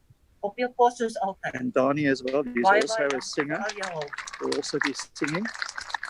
He's also here every year. Dan gaan ek aan die beurt kom. Dankie vir jou, Lucas van der Merwe. Ek kan nie vandag hier wees nie, maar ek dink sy hart is hier so. Meneer Marie, ek gaan sê meneer Marie, ek wil nie sy naam genoem nie. Hy is van die Kaap, hy is ook nie hier nie, maar hy het ook sy deel gedoen. Johan Lee, laas week, wat ons hier, as 'n span, het skoon gemaak. Van die mense is vandag hier so, bome gesaag, kruise ingeplant, en ja, dit was net wonderlik geweest. Dan vir Frits Peens, van Mariba geniet. Frits, dankie, dat jy ontmoet, 2 weke terug. Ons kruis is hier, alles is hier in hulle plek, ons dan het hierdie onthul, en dan sê jy sien wat ek bedoel. Baie dankie ook vir jou ook. Dan Wynand Park, Ysterberg, Salome, dankie vir jou tent. Dit is elke jaar vir ons 'n probleem, because die bous, hierdie jaar het jy te vore gekom, en jy het gesê, jy gee hierdie tent vir ons, tot en met vanmiddag. Baie dankie vir jou ook. Maar die bitter einde perdekommando, elke jaar op hulle pos, almal kan nie die jaar hier wees nie, maar ons waardeer julle bystand en alles, en ons is nou al 'n paar jaar saam. Jan Malang van Maastricht, Baie dankie ook vir jou hulp en die steun. Ons waardeer dit. Jy het voorskyn gekom. Ons nie geweet het wat gaan ons maak nie, maar jy het gehelp. Carlo van Ysterberg Lodge. Altyd bereid om te help. Vra wat jy wil, as dit hout is, druk ek op Carlo se knoppie. En Carlo is daar. En vir Harry, dis die eienaar, die baas van die plaas.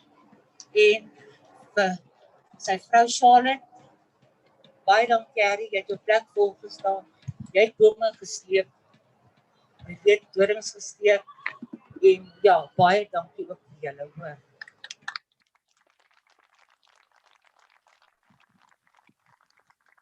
Manne, jy bedank. Plenty of folk who participated, but obviously money is always an issue, Chris. We need to make people aware so that they can contribute yearly a little bit more. Julle is op my pad gebring. Ons het dit vandag moontlik gemaak. Dis die ouens met die optog. En hulle kom help hier gisterand van die beligting. Mense, ons waardeer julle verskriklik baie. En julle is nou deel van die span. Volgende jaar is ons weer hier. En ons doen dit weer. Ek wil net op vir julle sê baie, baie dankie. En as ek iemand uitgehelp het, mense daar is baie wat gehelp het. Help om verskoning, maar kom na die tyd. Ek gaan net 'n spesiale toekenning uitgee. Net 'n klein dankie sê geskenkie vir elkeen van julle, julle harde werk. Ek gaan net gou vir my komitee. Julle is al ouer. Net gou kan nader roep, Magda, Gina, Alta, Marianne, Joe. Net gou by hier kom staan. Ek nes julle kry niks vandag nie, julle sal dit later kry. Daar's die tyd nie, as ons het bietjie skoon aan hierdie program. Corrie, is jy by? Terry.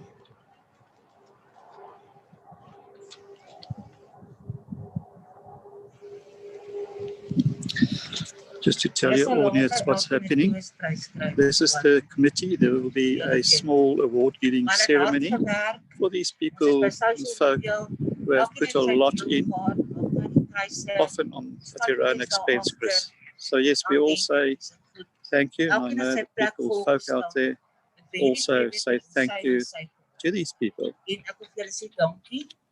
En ons na die tyd sal ons julle goedjies vir julle gee, maar ek dink hulle verdien 'n harde hande klap.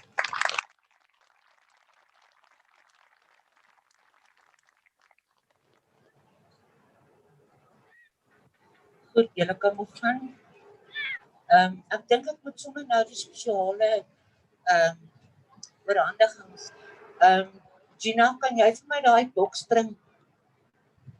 Waar daar staan by jou? She's gonna do a special award handouts now, Chris. And then after that, we will be entertained, and Steve Hofmeyer and Tani will be speaking after that. Teddy, yes. Die neffens my kom staan. Dan wil ek vir Steve sê, stap voor. Ek het iets vir jou hier, so Steve, net om jou te herinner aan die Witkruis monument.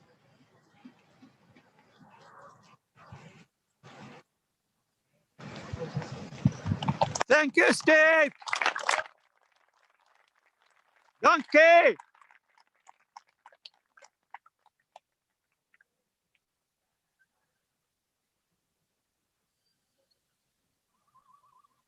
Dani, van 'n Wesduisen. Jy kry elke jaar iets. Okay. Dankie, Dani. Another singer.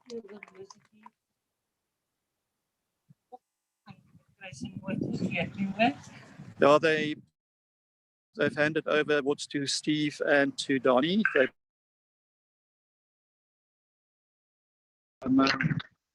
Okay. See.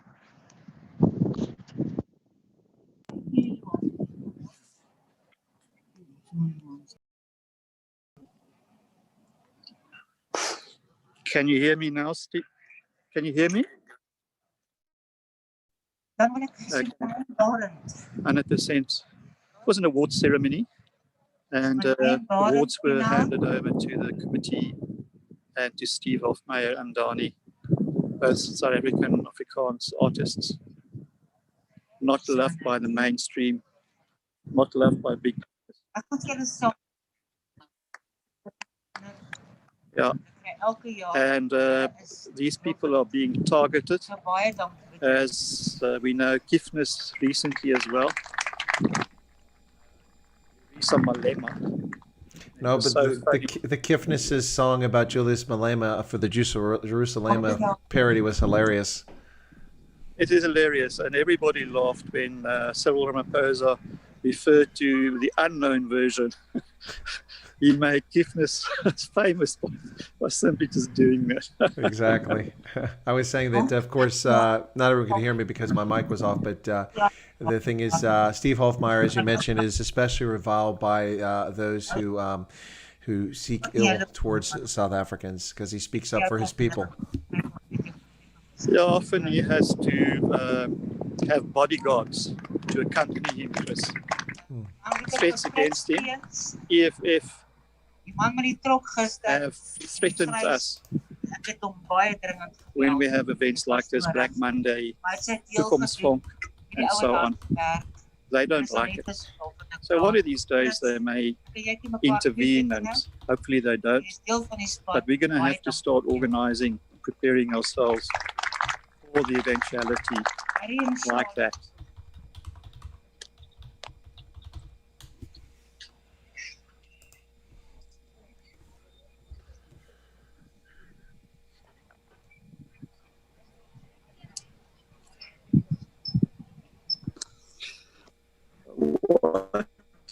What is quite striking is that many of the folk here who have contributed and helped physically are not young anymore.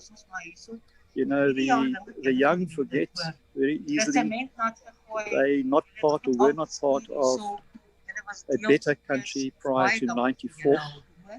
So they identify with us, but their history, our history, is being withheld and not taught at schools anymore.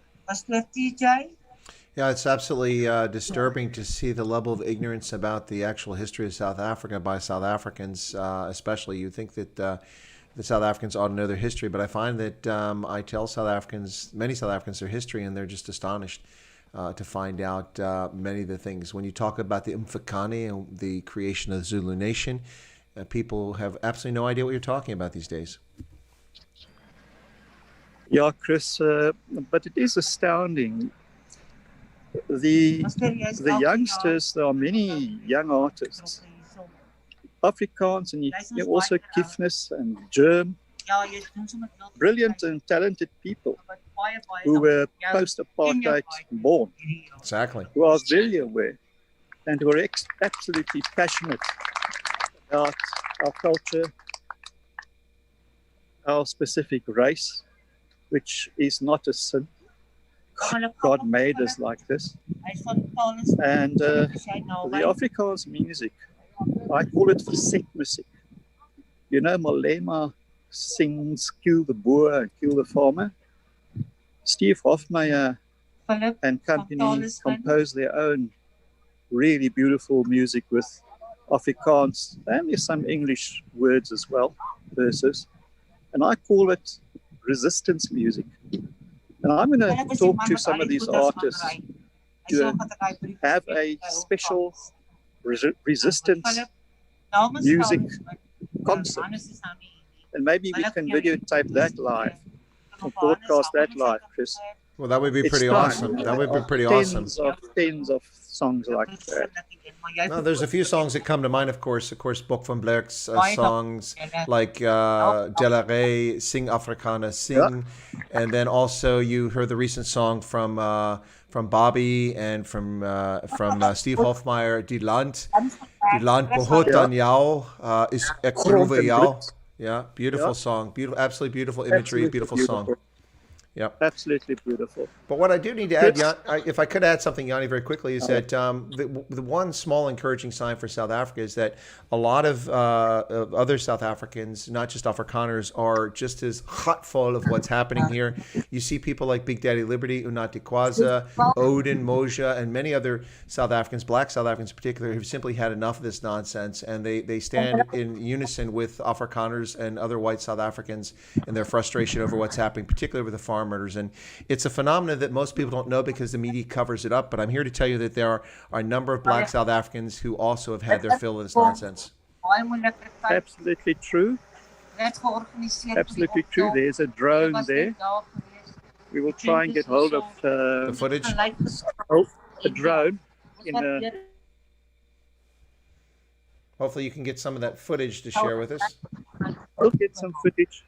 Whoever is taking that. Okay. And let me have a look. See here. There we go. I'm just charging my battery here. There we go. It looks like, Yanni, like some of Loving Life's loyal subscribers have come to my channel. I don't know if he went off the air or what happened, but welcome to the Loving Life subscribers. And my question is, why haven't you been here all along? You're most welcome. Yes. Yeah. Join us in unison, guys. I have great respect for that channel as well. They've got big numbers. They do. Chris, you are growing as well. And maybe we should get you and Scott together on a special one, just to talk about, things, your experience, etc. I think that will be quite an interview. Well, you get him on your channel, he gets you on channel. Yanni, we've actually done that. A couple of months ago, Scott came on my channel, and then I was on his channel as well. So, or vice versa. So, yeah, so we did that. Yeah, but then I haven't heard from Scott since then. I wrote back to him and to his PA, and I have not heard from them. I think they're really, really busy, so it's difficult to reach them at times. Who's that? AfriForum? No. AfriForum's another story. Ernst van Zyl, I'm in touch with the Conscious Caracal, but Ernst Roots has yet to come on the channel. I've invited him, and he's demurred a few times, so I have not gotten AfriForum to come on officially yet. No, I was talking about Scott Bolton from Loving Life. Yeah, look, Scott had difficulty getting them on as well. And I know their boss, Dirk, very well. So what I'm going to try and do is, if he appears on your show, the rest will follow, Chris. So the head of Solidariteit, maybe also Flip Base. They're in charge, That would be brilliant. That would be excellent. Yanni, you've seen the channel. We're just trying to get the information out there, and I try to be as unbiased as possible and honest about what's happening. And of course, I'm not a South African voice. As I said, ek is nie boer nie, ek is nie Afrikaner nie. I'm an American, so it's a little different view. Yeah, and you're neutral. You can, we're not a far right. I'm not a far right guy. No. And I used to be a liberal, like Steve was as well. Steve Hofmeyer. We voted for change, and we were betrayed. Yes. And we became more conservative. And unfortunately, the people, most of them who perpetrate violence and corruption, are of another color. So any criticism towards them is seen to be racist criticism, unfortunately. Let's listen in. Yep. In die opskrif van my huldeblykis, die lyne van die boerevolk. Ons is vandag hier by 'n soort van 'n begrafnis. Dit is altyd 'n hartseer geleentheid. Maar die samesyn is kosbaar. My dogter Alda sê altyd sy sal eerder 'n troue misloop nie, maar nie weer 'n begrafnis. Want by 'n begrafnis kom familie mekaar en word hande gesien wat nooit weer verbreek kan word. So is dit ook vandag hier in Ysterberg. Hier vind vriend en vreemdeling mekaar en word egte vriendskap.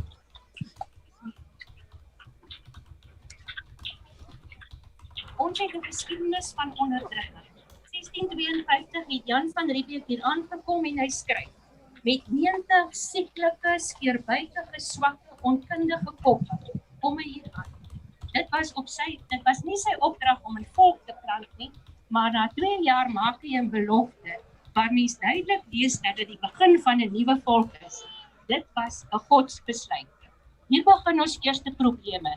Die skaapwagtertjie wat vermoor is agter sy skaap sien ek as die eerste moord gekom. Dan volg die korrupsie aan die Kaap. Hulle gee die grond vir dekaders en benadeel die boere. Dit klink vir ons baie bekend. Wat toe die binneland inbring. Nie lank nie op dieselfde probleme begin weer aan die oos. Vee word gesteel, huise word afgebrand, boere word vermoor. En ons spreek. Wie wil ek my self nie rede maak? As ons vandag vandag na Johannesburg, laai ons ons goed op 'n krachtmoord iemand aan jou ander maar hierdie mense wat getrek het in die land het net 'n paar verspieders gehad wat vooruit getrek en hulle moes die binneland aan verken het. Die mense het hulle goed op 'n paar ossewaans gelaai en op 'n slee of 2. Ek het altyd gedink toe as kind ek die storie van die slee gehoor het. Suid-Afrika is nie 'n land van sneeu nie. En ek ken net die slee as 'n instrument wat deur honde getrek word. Sneeulande. Nadat ek FAW's boeke gelees het, het ek gesê die sneeu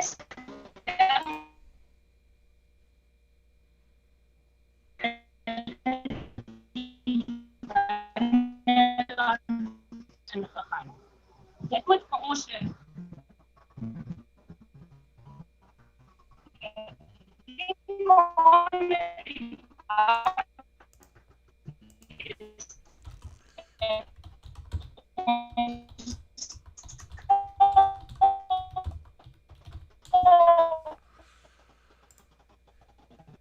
mense gehad het ons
All right, folks, I had to stop the sound there. It was just getting too difficult to follow what was going on. So you were watching live footage. I'm going to send him a message and let him know sound got to CHO.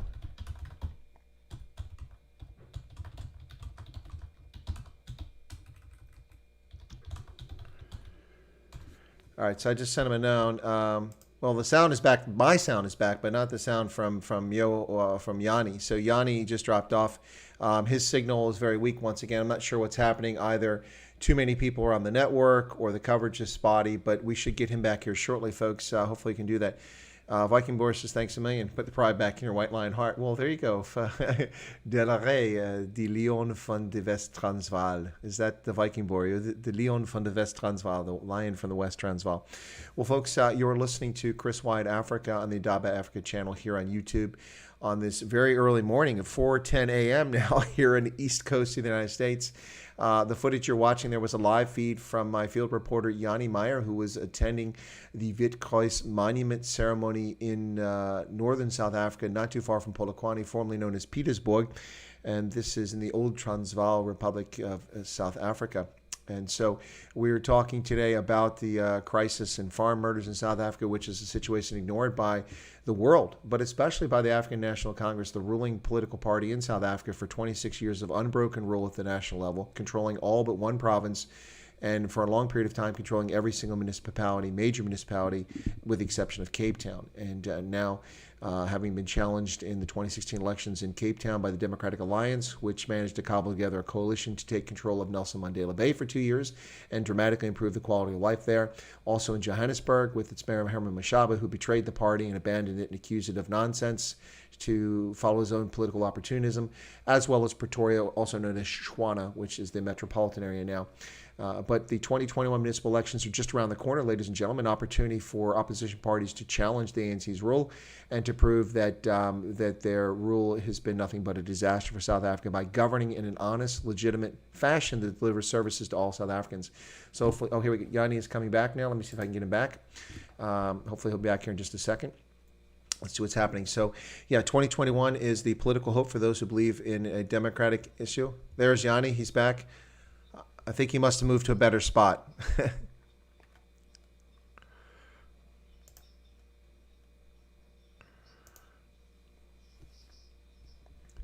We can hear you now, Yanni.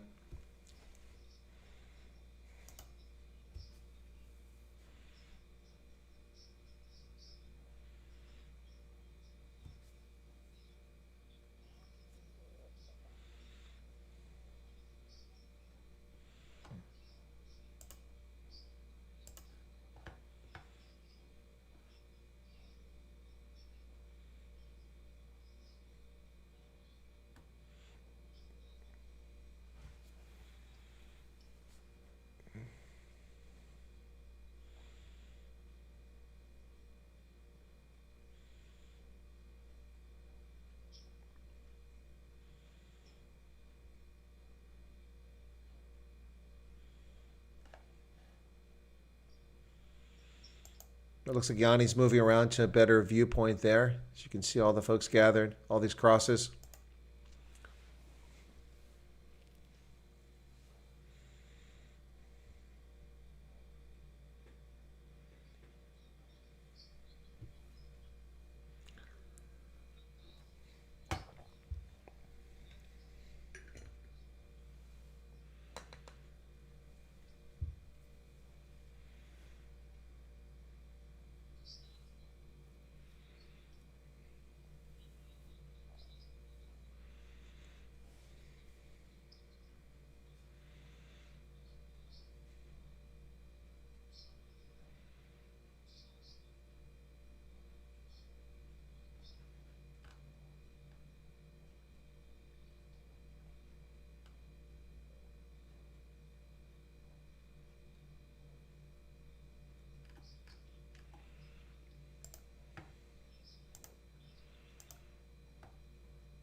het hom ook by ons weggeneem.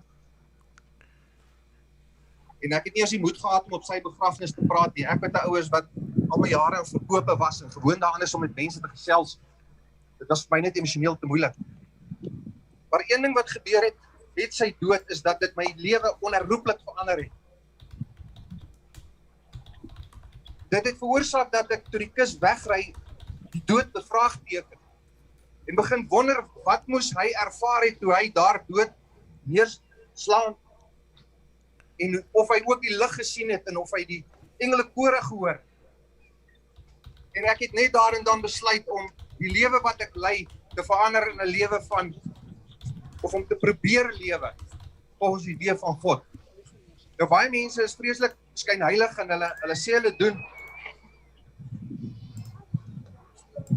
Maar in elk geval, ek het op sy begrafnis het ek besluit dat die gejaag na geld is iets wat een van die dinge is wat ek in my lewe moet stop. Ek was op my vroeg 20's was ek al reeds 'n miljonair, ekskuus dat ek dit nou vir julle reguit sê, ek het dit nog nooit in die openbaar vir iemand gesê nie.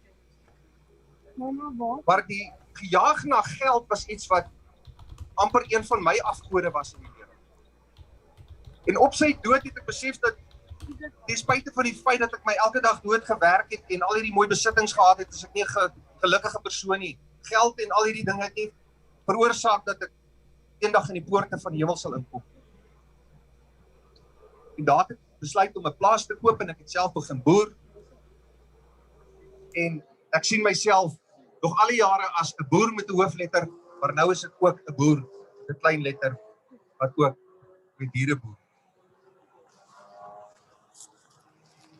Op die plaas het baie dinge vir my verander. So 12 jaar terug kry ek onder andere 'n baie helder droom en dit is iets wat ek nou met 'n klomp mense al gedeel het, maar nie so wyd al gedeel het nie. Dit is iets waaroor ek jarelank glad nie gepraat het nie, want ek het dit glad nie verstaan nie. Tot vandag toe nog glo ek, dit was nie net 'n gewone droom nie, dit was 'n absolute visioen wat God vir my gegee het. 26 November op my verjaarsdag, 'n Sondagoggend.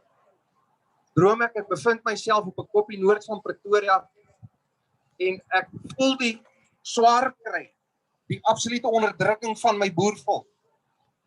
En ons almal weet, dit is besig om tans te gebeur en dit word al hoe erger. Dit voel asof daar vir my geen uitkoms is nie, asof my volk geen vryheid meer sal hê nie. En opeens moes ek 'n koppie uitklim die noorde kant van Pretoria, omdraai en ek sien hierdie geweldige menigte mense kom opgestap teen die pad, manne wat vlaas swaai en ek voel hierdie absolute vrede wat oor my kom. En ek moet vir die mense sê, kom, ons boervolk is vry en eintlik is die onderdrukking verby.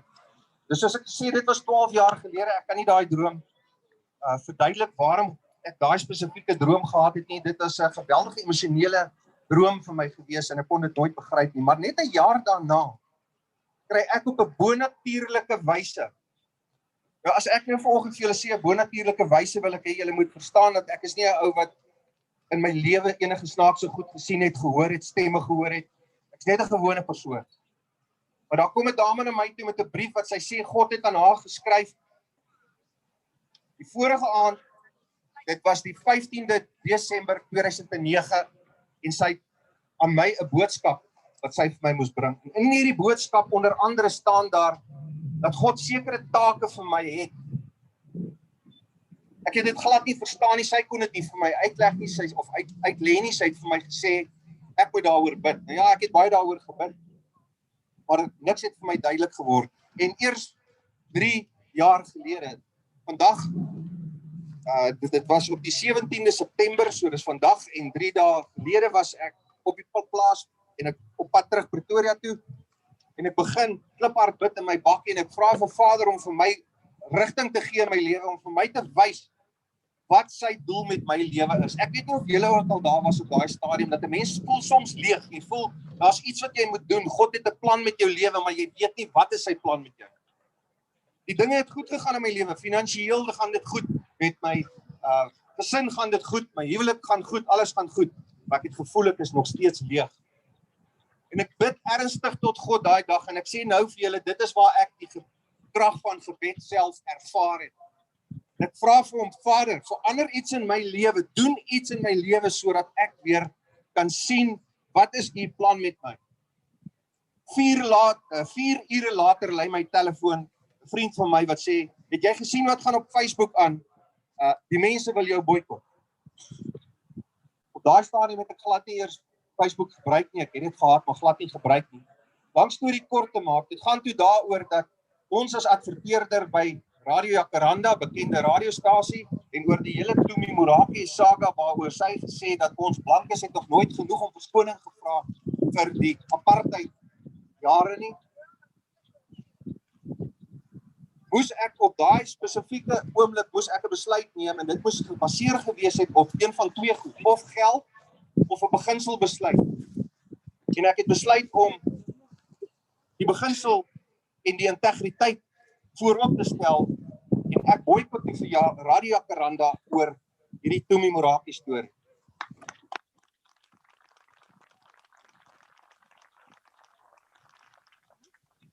Op daai tydstip het ek omtrent R150,000 per maand spandeer net by Radio Jacaranda en my gevoel was dat ek kan nie iemand subsidieer wat so praat teenoor my boerevolk.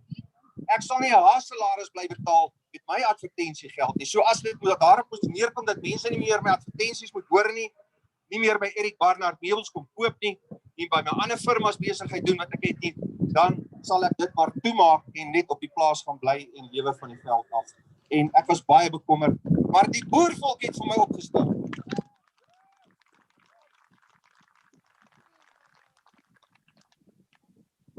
Ek kry hoendervleis as ek hier staan, die mense vir my...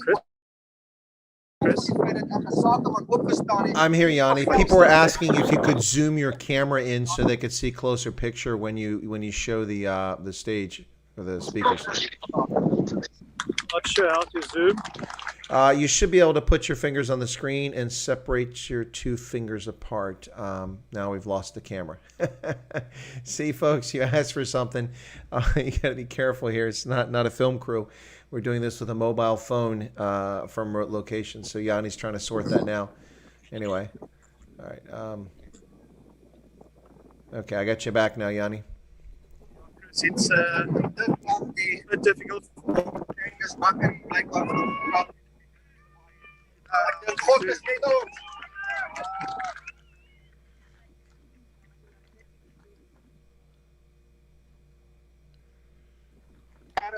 Ek lewe het, ek ag my soldaat tye as een van die integrale dele van my opvoeding, van my integriteit en uitkyk op die lewe, waarvoor ek verskriklik dankbaar was. Hoogtepunte in die weermag ook bereik het as persoon, fisies, sielkundig. So dit wat ek nou vir julle gaan sê, moet julle nie sien as 'n swak punt, as ek van sekere goed praat nie. Luister graag na die hart wat praat, nie die brein wat praat nie, die hart wat praat. As my brein moes praat, sou ek vandag 'n klomp van die gewere saamgebring het en vir julle uitgedeel het as ek regtig moes.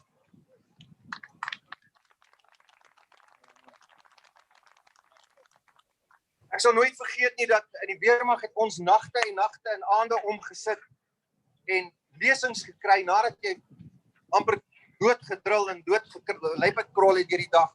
En hierdie lesings het omtrent alles gegaan oor die geestelike oorlogvoering waarmee ons in ons land te doen het. Dit het gegaan oor 'n klomp goed wat ek nou neergeskryf het en luister bietjie na al hierdie woorde wat almal met me eindig. Die eerste ene wat ek kan noem, en dit is deel van die probleme waarmee ons as 'n volk vandag in hierdie land sit. Niemand kan dit ontken nie. Is die satanisme, kommunisme, sosialisme, marxisme, die barbarisme, sadisme en liberalisme.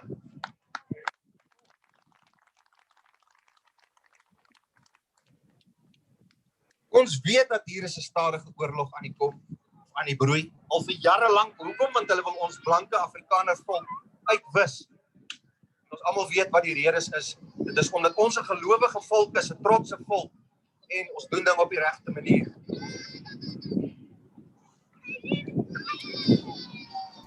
Yanni, tilt your camera down a little bit. We're missing part of the vision there. Sodra ek uit die Bybel lees, dan begin ek hakkel.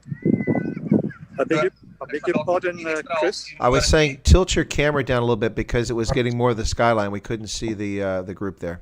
Gepraat van die dag toe ek op die video op my stoep gesit het. Much better. 100%. Hulle En ek so rondkyk kan ek sien die baie ouens wat daarom wapens by hulle dra. Hulle weet wat 'n semi-outomatiese aanvalsgeweer is. Die van julle wat nie weet nie, dis 'n masjiengeweer. Ons kry baie mense in ons ander besigheid brothers arms wat vir ons sê, hoorie meneer, het jy 'n handgeweer? En dan kan jy sien die manne lig hulle wenkbroue op. Ons moet praat van pistool of revolver. Maar een van die goed wat ek gesê het daar is dat ons moet voordat ons hierdie wapens kan optel wat ons wil doen. Ons wil wapens optel, baie van ons. Baie van ons wil dit nie doen nie en kan dit nie doen nie. Baie het nie wapens nie, maar glo vir my is 'n groot gedeelte van ouens wat wapens wil oplig, want ons voel frustreerd, ons weet nie wat om te doen nie. En toe ek gesê dat baie van ons wil hierdie wapens oplig, toe sê ek, wag eers, kom ons hoor eers wat sê die woord van God. Want jy sien, ek het in hierdie laaste paar jaar het ek agtergekom dat ons kan nie ons eie koppe net bly volg nie. Ons weet hier's 'n hele paar mense wat al in die tronk sit as gevolg daarvan. En ek glo dat God wil deur sy ingryping iets wat hy gaan doen in hierdie land.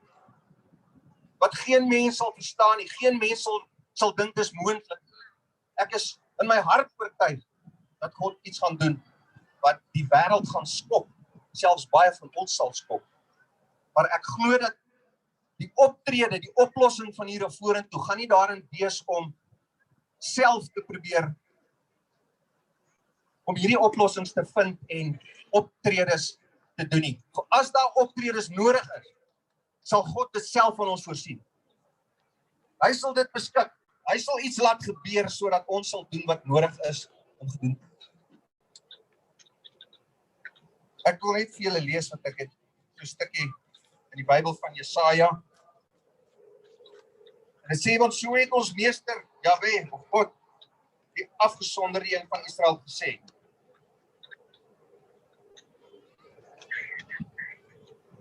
In erkenning, berou en rus sal julle gered word. In stil wees en vertroue bestaan julle krag. Maar julle wou nie. En julle het gesê nee, want ons sal op perde vlug en daarom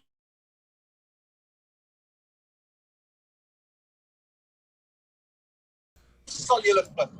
Tussen van julle sal vlug vir die bedreiging van een en julle sal van 5 totdat julle oorbly soos 'n vlag op 'n bergtop en soos 'n banier op die heuwel.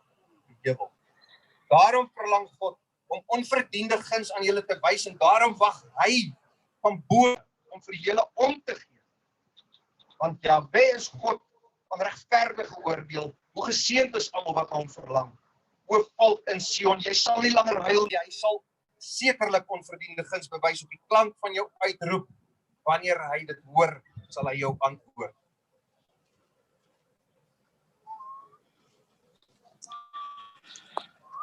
Ek weet. I'm going to try and get the hard copies of the speeches, and so you can post it. Ek weet God gaan iets aan ons openbaar, dit is vir my openbaar en op 'n bonatuurlike wyse is dit vir my 'n brief. That's a good idea. Thanks a lot, Yanni. Appreciate that. Dat God wil ons op 'n spesiale manier wil hy ons bymekaar kry. Al is dit op so 'n manier om ons hartseer met mekaar te deel. Die probleem is om die mense hoop te bly. Een van die opdragte wat God gee is om sy volk te laat rus. En sy volk sien dit as my broers en julle is my susters. En dit is hoekom ek produkte weggee elke maand. Ek verwag niks, is om die mense wat ek kan help te probeer help so ver as my finansiëel moontlik is. Maar ek wil vanoggend net vir julle sê dat daar gaan iets gebeur. Ons siener van Ysterberg het voorspel, ons siener het gesê, ons gaan weer onsself moet verootmoedig voor God, en onthou om te verootmoedig beteken nie net om elke aand te bid nie, jy gaan 'n verandering in jou hart moet ondergaan. Ek wens, ek wil in die toekoms insien om te sien wanneer hierdie tyd van plaasvind. Maar ek glo met my hele hart as ons almal self verootmoedig en natuurlik onsself bewapen. Baie mense sê jy kan nie net op 'n hoopie sit en bid nie, jy moet iets wat daaromtrent doen. So die van julle wat nie 4 wapens het nie, koop vir jou lang mes of maak 'n besem skerp of koop 'n paar blikke doom of kry iets. Maar ons moet onsself bewapen. As ek nie bewapen was, rukkie gelede nie, was my vrou en my kind een van die statistieke. God self van sy wraak uitstort. En hy sal die mense gebruik. En daai leiers, die mense sal na vore kom. Hoor wat ek vandag vir julle sê.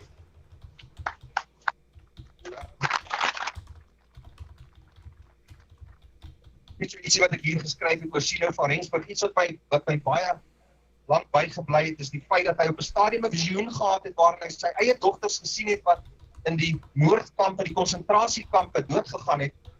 En Siener sê dat hy sien 'n menigte kinders daal vanuit die hemel met wit klere aan. En hulle ween. Toe iemand van hom vra, maar oom Siener, waarom huil hulle?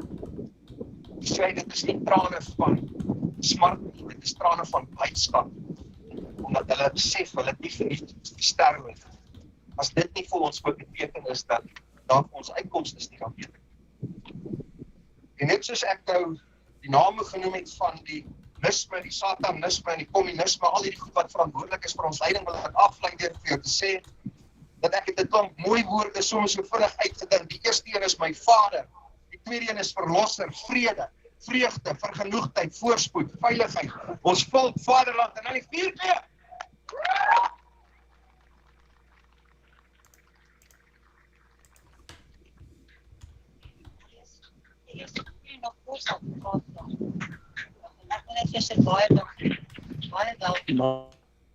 Marius, he's a local businessman who was reborn and had prophetic revelations from God. And he's also a follower of Nicholas van Rensburg, the old war prophet. Ek wil nou gou vir Benny van Southcombs gee aan TLE Suid-Afrika. En Benny het ook ver gery met te kom. Benny, baie welkom hier vandag by ons.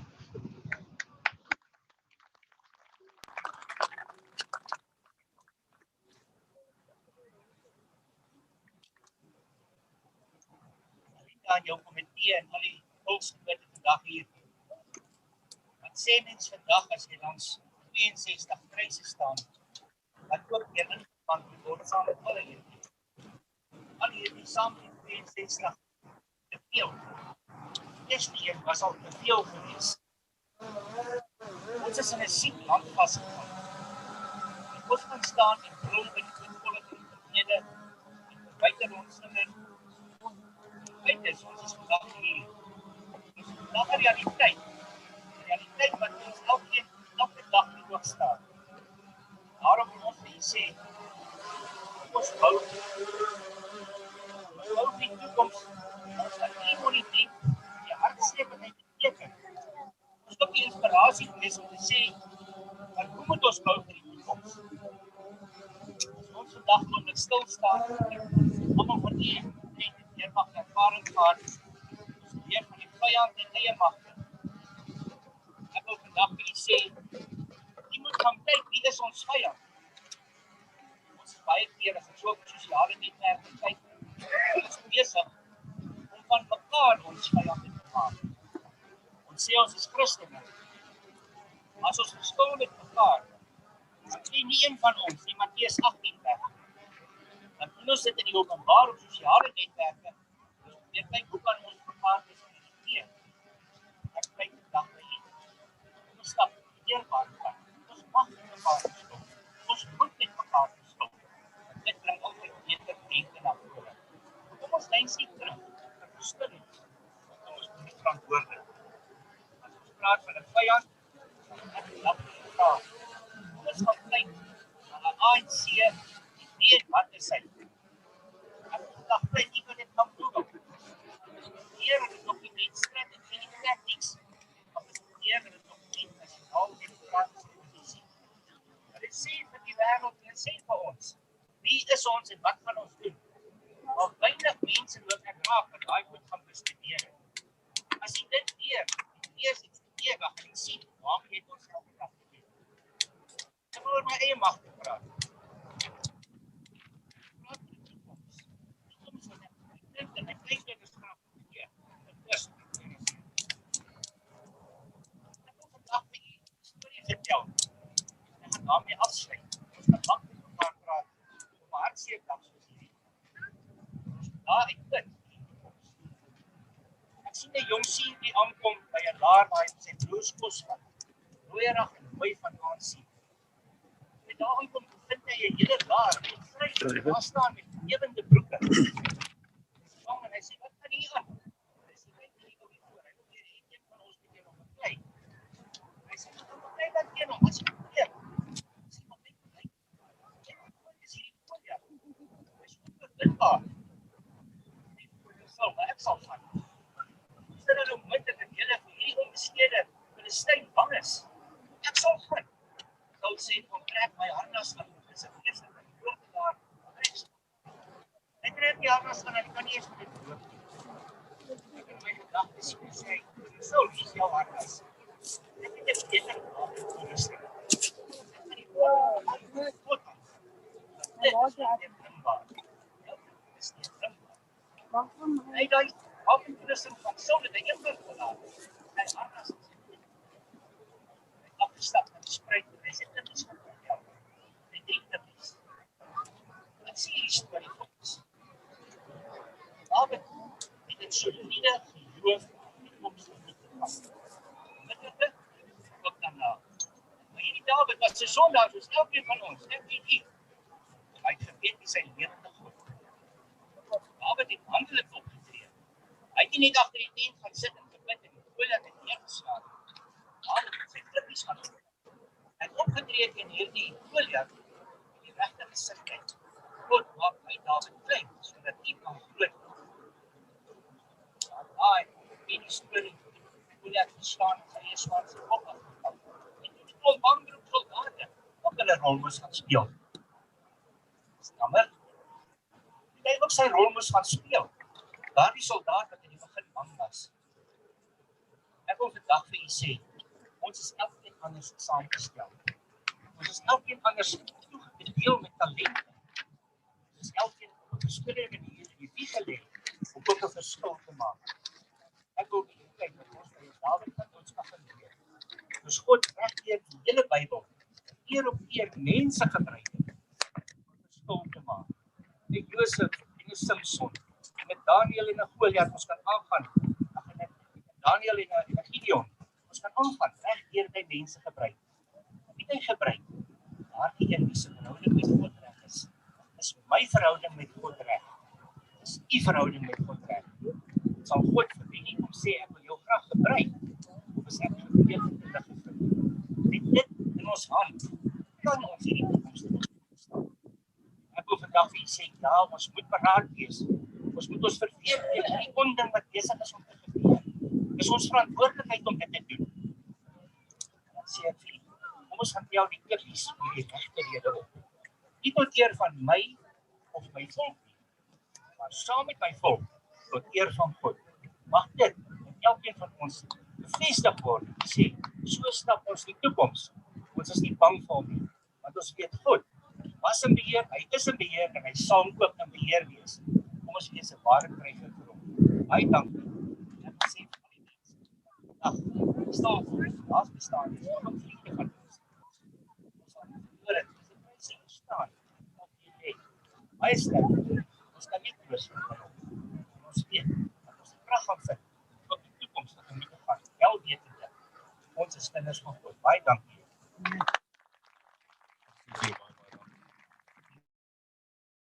Yeah, Chris, are you still with us? Absolutely, 100%. I'm 100%. Okay.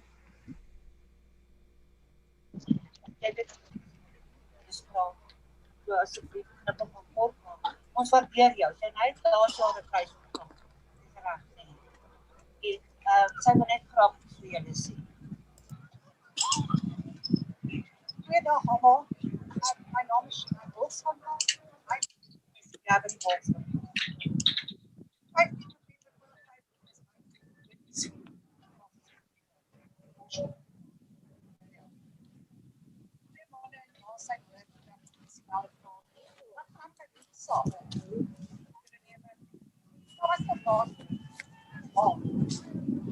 Wanda, kom. Lord, ek is my persoon met my God, Here. Ek is groot. Dis 'n woord. Ek het my broer beloof om te doen. Ek sal volg. Ons sê ook nie vandag. Ek kan nie net vandag weer wat doen van 'n afprys gewees. Ek is in 'n gewone huisvrou. Wat sal ek praat speel? Dis ek op die as jy nie antwoord van die polisie af en dan maak ek deur. Maak my deur self. Jy kan. Dis geregtig daar. Dokumentasie te kry. Om te verstaan. Jy maak. Daar ondersoek wat self. Nou, ons is die mense se stem. Maar ek kan nie meer van myself praat. Ons moet opstaan. Wat ek wil vra, nie terugstaan. Jy intimideer, moenie bang wees nie. Jy staan net nou, waar ek bedreig het met my toesluit. Jy maak dit kom. Wat ek wil vra is, hou hande vas. Ondersoek julle moord. Doen dit. Werk vir die mense. Julle is nou Chris, I just want to summarize that. This lady's husband was murdered on the farm close to Boschkop. It's close to where I'm on a farm.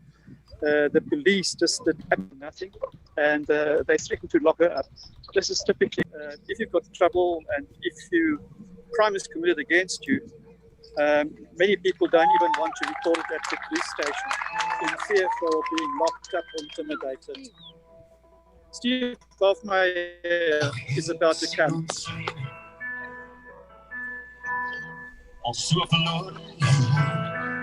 Steve Hofmeyer, ladies and gentlemen. Ons spore dwaal deur tyd. Ons voete gou, maar ons harte brand soos vuur. Ek staan by u soldaat. Maar ons loop in sirkels hier. Ek ken ons koördinate. Kom haal my dan as die deur my tyd is hier. Ek het 'n klein gebed na 'n groot adres. Ek het jou na 2 vers 4 ek het 'n ring gebed. Is dit al wat ek moet hê? Ek het 'n stap haar na die koningshuis. Ek wil dan die voet van die siel se kruis. Ek het 'n ring gebed. Is dit al wat ek moet hê? Want is al wat ek nog hê. Ek is oorgewig aan sonde. Ek is lig gevind vanavond. Ek bied hier al my wonde. Omdat genade alles wat ek nog verstaan. Ek staan by u soldaten. Maar ons loop in sirkels hier. U ken ons koördinate. Kom hou my dan as die deur my tyd is hier. Ek het 'n klein gebed na 'n groot adres. Ek het jou na 2 vers 4 ek het 'n ring gebed. Is dit al wat ek moet hê? Ek het 'n stap na die koningshuis. Gevind aan die voet van die siel se kruis. Ek het 'n ring gebed. Is dit al wat ek moet hê? Want is al wat ek moet hê? Is al wat ek moet hê? Ek het 'n ring gebed.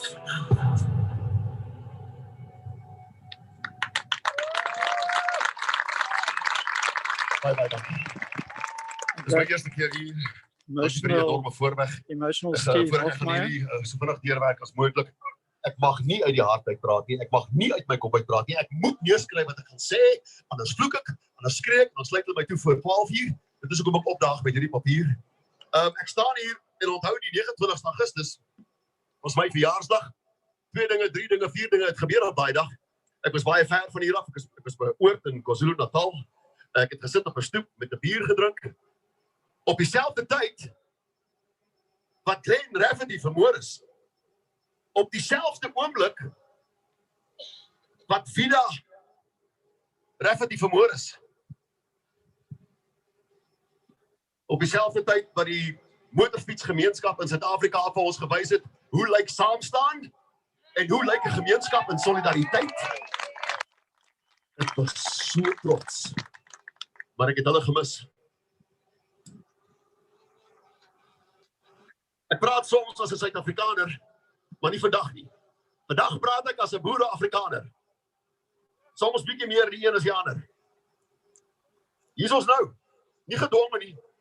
Ons kom saam in die taal van ons moeders, in die gemak van ons gewoontes. Ons ry in onder die seile van ons erfenis, in die skadu van ons kultuur, in die wye arms van ons God. Hoekom? Want ons wil. En nou moet ons. Dis 'n ou momentum. Dis 'n ou samehorigheid. Dis asof ons, ek en jy, die pad hiernatoe ken. Terug na 'n kruis toe. En ek en jy, wat dit voel. Ons verloor monumente. Ons verloor mense. Deesdae verloor ons mense wat, of ons verloor monumente wat gedenk die mense wat ons verloor het. Natie sê, hulle skuif nou ons monumente na themaparke toe, na museums van skande. Dit gebeur net wanneer mense vermoor word en jy wil hê die oorlewendes moet daardie opoffering baie gou vergeet. Dit lyk sleg op jou CD, dan vat jy hulle geheuenis weg. Dis het ons gebeur. Die verwoestelde monumente. Ek en jy wat dit voel weet, hierdie kruise is nie stukke hout nie. Hierdie kruise, elke keer as ek hier verbyry, is 'n koor. Dis 'n jubelende koor, is 'n geskal van wanhoop. Ander monumente spook by jou, vir 'n rukkie. Maar hierdie monument word nooit stil nie. Hierdie monument skree. Teen 3 aanvalle elke 24 uur en 1 kruis elke 6de dag, dekade na dekade, is hierdie nie 'n monument wat doodgeswyg kan word nie. Hierdie monument verteenwoordig nie die verlede, soos ander monumente nie. Ons gedenk die geskiedenis hier nie. Ons gedenk die Here en die boerefamilies wat Oktober, November en Desember 2020 nie Kersfees sal sien nie. Hierdie is 'n monument van die toekoms. Die boodskappe van vandag moet oorgedra word aan ons kinders. Al ry jy 500 km huis toe vandag, sal hierdie monument daar vir jou wag, hierdie monument. Al immigreer jy Perth toe, sal hierdie monument daar vir jou wag. Hy fluister nie. Hierdie is nie 'n lewende monument, hierdie is 'n lewendige monument. Steek jou hand op as 'n kruis hier iemand verteenwoordigheid wat jy ken. Dis hoekom. Al wat die staat wil hê, as hulle net daai ou stukkie eerlikheid van jou kan erase, dan kan hulle aangaan met wat hulle doen. Ons trek op, ook vandag. Dis baie vorige kere wanneer ons dit doen, saamtrek, is ons die enigste stam in Suid-Afrika wat dit doen. Ons doen dit op ons eie onkostes. Ons kry nie geld hiervoor nie. Ons kry nie hoër lone nie. Ons mobiliseer om saam te wees wat ons wil. Niemand bou vir ons hierdie monumente nie. Niemand skep vir ons geskiedenis nie. Niemand ry ons aan met busse om te sien of hierdie erfenis bestaan nie. Want niemand gee om oor ons erfenis en sy slagoffers nie. Vir ons president is hierdie kruise deurskynend. Vir hierdie regering is ons en ons kinders en hierdie geliefdes in elk geval oorbodig. Ons heilige dae verskyn nie op die staat se kalenders nie. Ons pyn word nie bespreek in die parlement nie en as dit bespreek word, giggel hulle. Nie alle monumente bring vreugde nie, maar ek wil hê jy moet weet, jy is vandag die som totaal van al jou geskiedenis. Nie net die lekker dele nie. Die slegte dele ook. Hierdie monument val. Hierdie monument druk my hart uit. Daar's niks om te waardeer of daaruit te haal nie. Daar's niks om te leer nie, geen vreugde of interessante lesse nie. Daar's geen sin nie, net 'n donkerrooi gat in jou gemoed. Om die waarheid te sê, as dit nie vir die arms van God was, wat sal daar oor wees om huis toe te vat vandag? Die deel pleisters uit hier. Wat is dit van hierdie monument dat jou niks bied as yskoue rou statistiek en 'n toondoof president? Sit op, jy is nie my president nie. Met die mag om hierdie ding selfs net gedeeltelik op te slaan. Om net daai deeltjie te spaar. Om net hierdie stukkie te spaar. Dis in jou mag. En dalk wil jy. Kom ek sê vir jou kinders, jy kan nie. Jy weet nie hoe nie. Jy kan ander volke niks beloof nie. Veral nie namens jou eie stamme nie. Jy kan soos Mandela eenvoudig nie geweld afsweer nie, want jy het geen houvas op die situasie nie. Jy weet die barbaarsheid is buite beheer, jy is 'n os man, jy is gekastreer. Jy beteken vir die groter trop niks. Aan my swart landgenote, as jy hier is, sê ek vir jou dankie. Jy kan ongelukkig nie my broer wees as jy saam swyg nie. As jy saam jou president hierdie krisis sien as deurskynend, kan jy nie saam my wees nie. Want as my volk 'n patroon ontwikkel, waar ons oor ander volke se heidenings klink, en hulle ou mense vasmaak aan geete met draad, en hulle mense verbrand en steek met pale en spykers, sal ek alles, om my volk van binnekant af reg te maak. Wat kry ek van my stamgenote daar buite? Van my Suid-Afrikaanse mede-landgenote? Wat kry ons van hulle? Krieke. Dit klink so. Dit is al hulp wat ons kry van buite hierdie groep.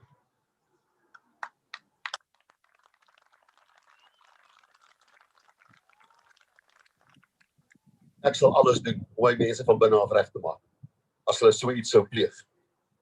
Kom julle slegs uit vir huise, uit julle huise, kom julle slegs uit julle huise vir geld en shampoo. Ek het nie advies nie, ek hoop jy kan dit hoor. Ek het nie oplossings nie. Ek wend my na God en 'n paar ander pragmatiese idees buite my beheer. Ek vra jou hierdie ding, hoekom wag dat iemand hier verbyry om die Witkruis te ervaar? Plant jou Witkruis, plant hulle oral, plant hulle voor jou huis, plant hulle langs die pad, plant hulle voor jou parlementêre verteenwoordiger, plant hulle voor jou burgemeester se huis. Daar staan honderde live Ysterberg op Main Road in Kyalami. Niemand het hulle gevra nie, hulle self gaan plant. En nog meer langs die pad by Normandie en buite Newcastle. Hulle self gaan plant. Hierdie monument moet reg oor die land wees. Maar dit gaan reg oor die land gebeur. Laat hulle stik in ons statistiek en wys die wêreld. Meerderhede kan eenvoudig nie weet hoe dit voel om as minderhede soveel maas, paas, oumas, oupas en broers en susters aan die dood af te staan op so 'n brede muur nie, want die kwijnende kring om jou is 10 keer kleiner. Die einde van jou volk is 10 myl nader. Hy is in sig as jy 'n minderheid is. Ja, almal voel dieselfde, wit en swart, as jy 'n kind verloor. Dit verstaan ek. Ek sê vir jou, kollektief as 'n volk is ons einde in sig. Meerdere hoef jy daaroor te worry. Hoeveel monumente dink jy die Engelse opgerig vir die Engelse taal? Hoeveel keer het die Engelse al gemarch vir Engels, vir English? Nie een keer nie. Hoekom sal hulle? Hulle is 'n massiewe minderheid, 'n meerderheid. Ons is die minderheid. Ons moet nog beklei vir ons tale. Ons het 32 monumente opgerig vir ons eie taal. Dit is hoe ek en jy sal keer dat hierdie mense nie verniet gesterf het nie. Kan enige iets gebeur. Al kom hulle met 'n skraper hieroor of 'n grondwet. Mag hierdie sterftes, nie een van hulle, verniet wees nie. Dit was my belofte al amper hoeveel jaar terug aan oom Eugene Terblanche. Maak daai belofte aan elke kruis om jou. Al weet jy nie wie dit was nie. Dankie Dani. Dankie Lita.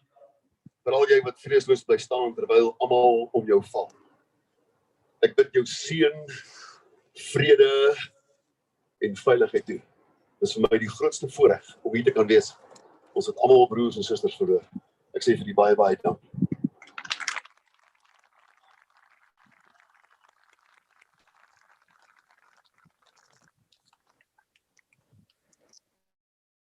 That was an emotional stiff off my hand, but also a very angry one, who have made a couple of very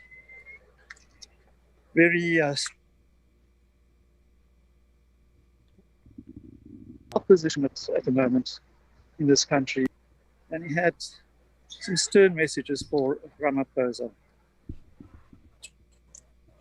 It was very emotional for the audience as well.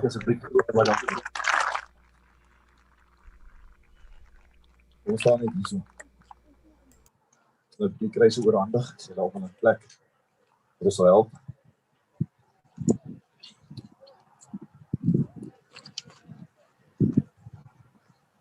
Wat soos ek lees, die volgende kruise kan ontvang word deur vrywilligers. En daarna sal ons die kruis oorhandig deur mense wat gereël is om dit te ontvang.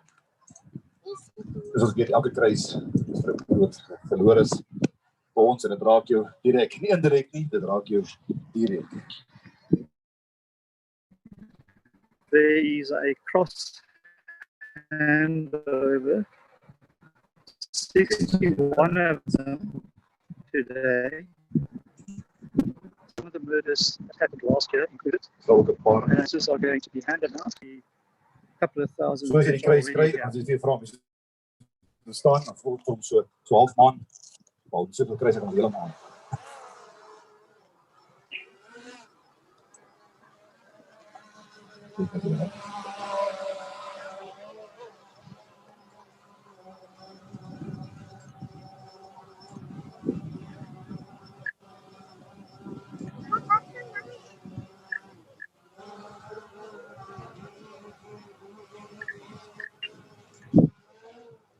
Weet jy ook vir Mimi Frost daar, die eerste kruis, né? Ja, so die eerste kruis is Mimi Frost. Mimi Frost was 72 jaar oud. Sterfdatum die 6de van die 9de 2019.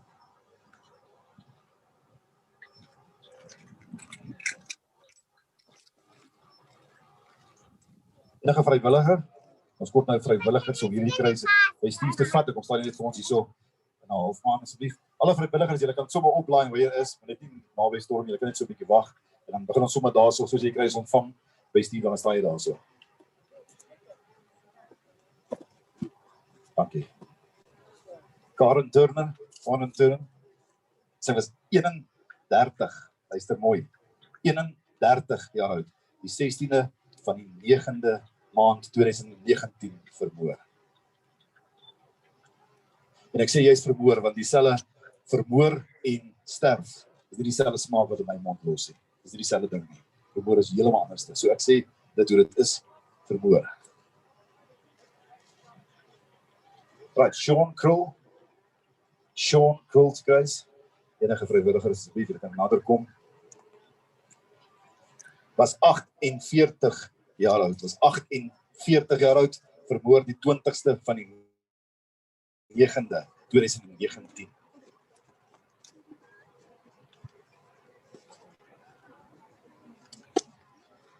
Alberta van der Meer was 74 jaar oud, vermoor die 30ste van die 10de maand 2019.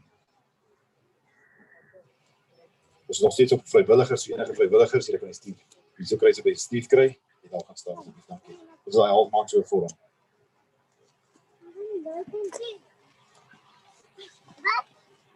Koenraad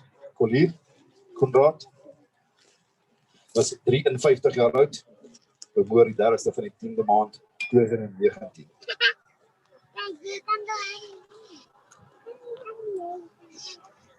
David Wade was 33 jaar oud, vermoor die 26ste van die 10de maand 2019.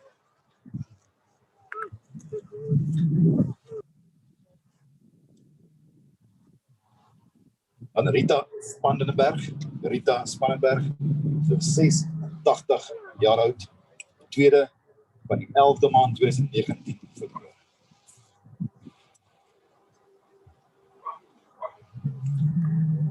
Gerard Klitsner was 64 jaar oud, vermoor die 19de van die 11de maand 2019.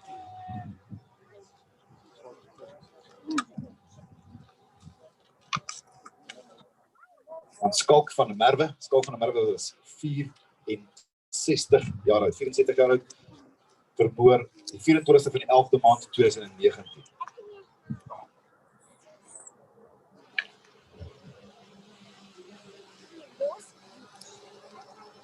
Catherine Arding, 54 jaar oud gewees. Catherine was 54 jaar oud gewees, vermoor die 7de van die 11de 2000. 7de van die 12de, sorry.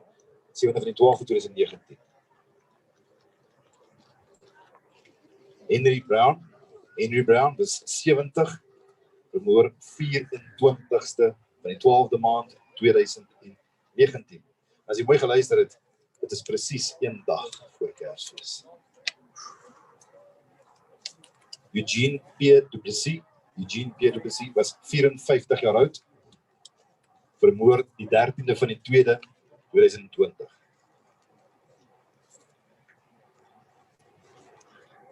Susanna M.E. Nel was 84 jaar oud, vermoor die 24ste van die 2de 2020.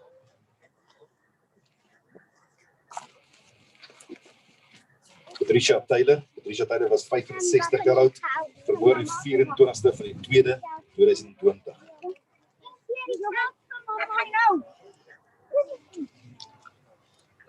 Piet van Wyk was 70 jaar oud, vermoor die 25ste van die 2de 2020.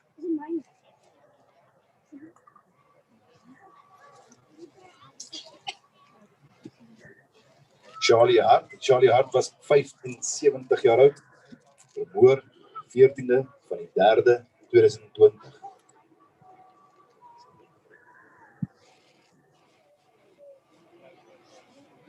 Colin Brits was 65 jaar oud, vermoor die 16de van die 3de 2020.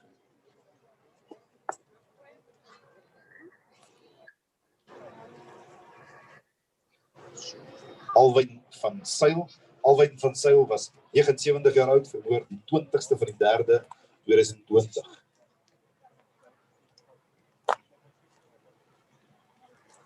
Gerry Labuschagne was 64 jaar oud, vermoor die 12ste van die 3de 2020.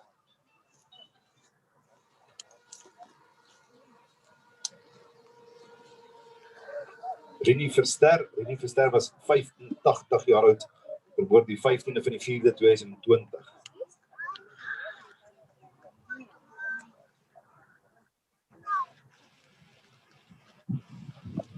Nou, Pat Orpen was 78 jaar oud, vermoor die 5de van die 5de.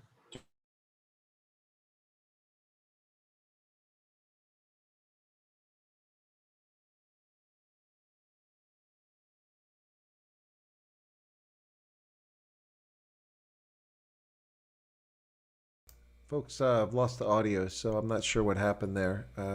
It's frozen up. Let me see if I've got a feed still coming from... Yep, still there, but nothing's come across the microphone. My apology for that. Must be a data issue, so we'll keep the feed going. As I read off the names of the new crosses being added here, at the site of the crosses, the Witkruis Monument near Polokwane in the northern Old Transvaal in South Africa. As was pointed out by Dewald and Rudy, the majority of these names being read off now are those of quite elderly South Africans who were butchered and murdered by these domestic terrorists in South Africa, while the callous and uncaring government of the African National Congress looks the other way. But, you know, it's not restricted only to Afrikaans-speaking or white South Africans that this government is callous towards the public safety. It looks the other way as 8-month pregnant black South African Tswana-speaking women are butchered and murdered with children in their womb, while Indian South Africans have their throats sliced on farms in KwaZulu-Natal, while colored South Africans are murdered in the streets in the Western Cape and in the Northern Cape. This government is uncaring. It cares less about the security of its own people than it does about the dogs it feeds in its pretentious mansions and flats that belong to cadres in the ANC. It's truly, truly heartbreaking and sad to see a government care so little for its own citizens. The African National Congress represents the cadres, and the cadres alone. They pretend to represent black, brown, even white and colored South Africans, but that's not the truth, ladies and gentlemen. If they cared about South Africans, then they would have fixed the police service at the very outset. The old South African police were very efficient at protecting South Africa's minority population and isolating them from the risk involved in serious crimes in South Africa, for the most part under apartheid. They were also quite efficient at rooting out black nationalists and suppressing that movement as well. The new dispensation required community policing and a police force that was focused on all South Africans, which was a big challenge.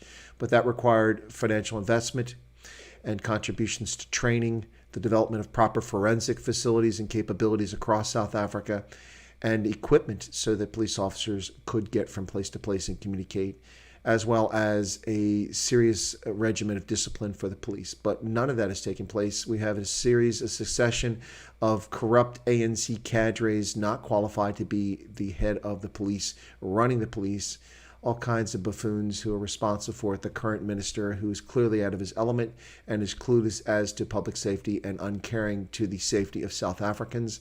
We've seen, of course, his predecessor, Jackie Salibe, one of his earlier predecessors, who was a vile criminal who eventually went to prison for his crimes that were so difficult and horrific to cover up his corruption that they had no choice but to put him in prison.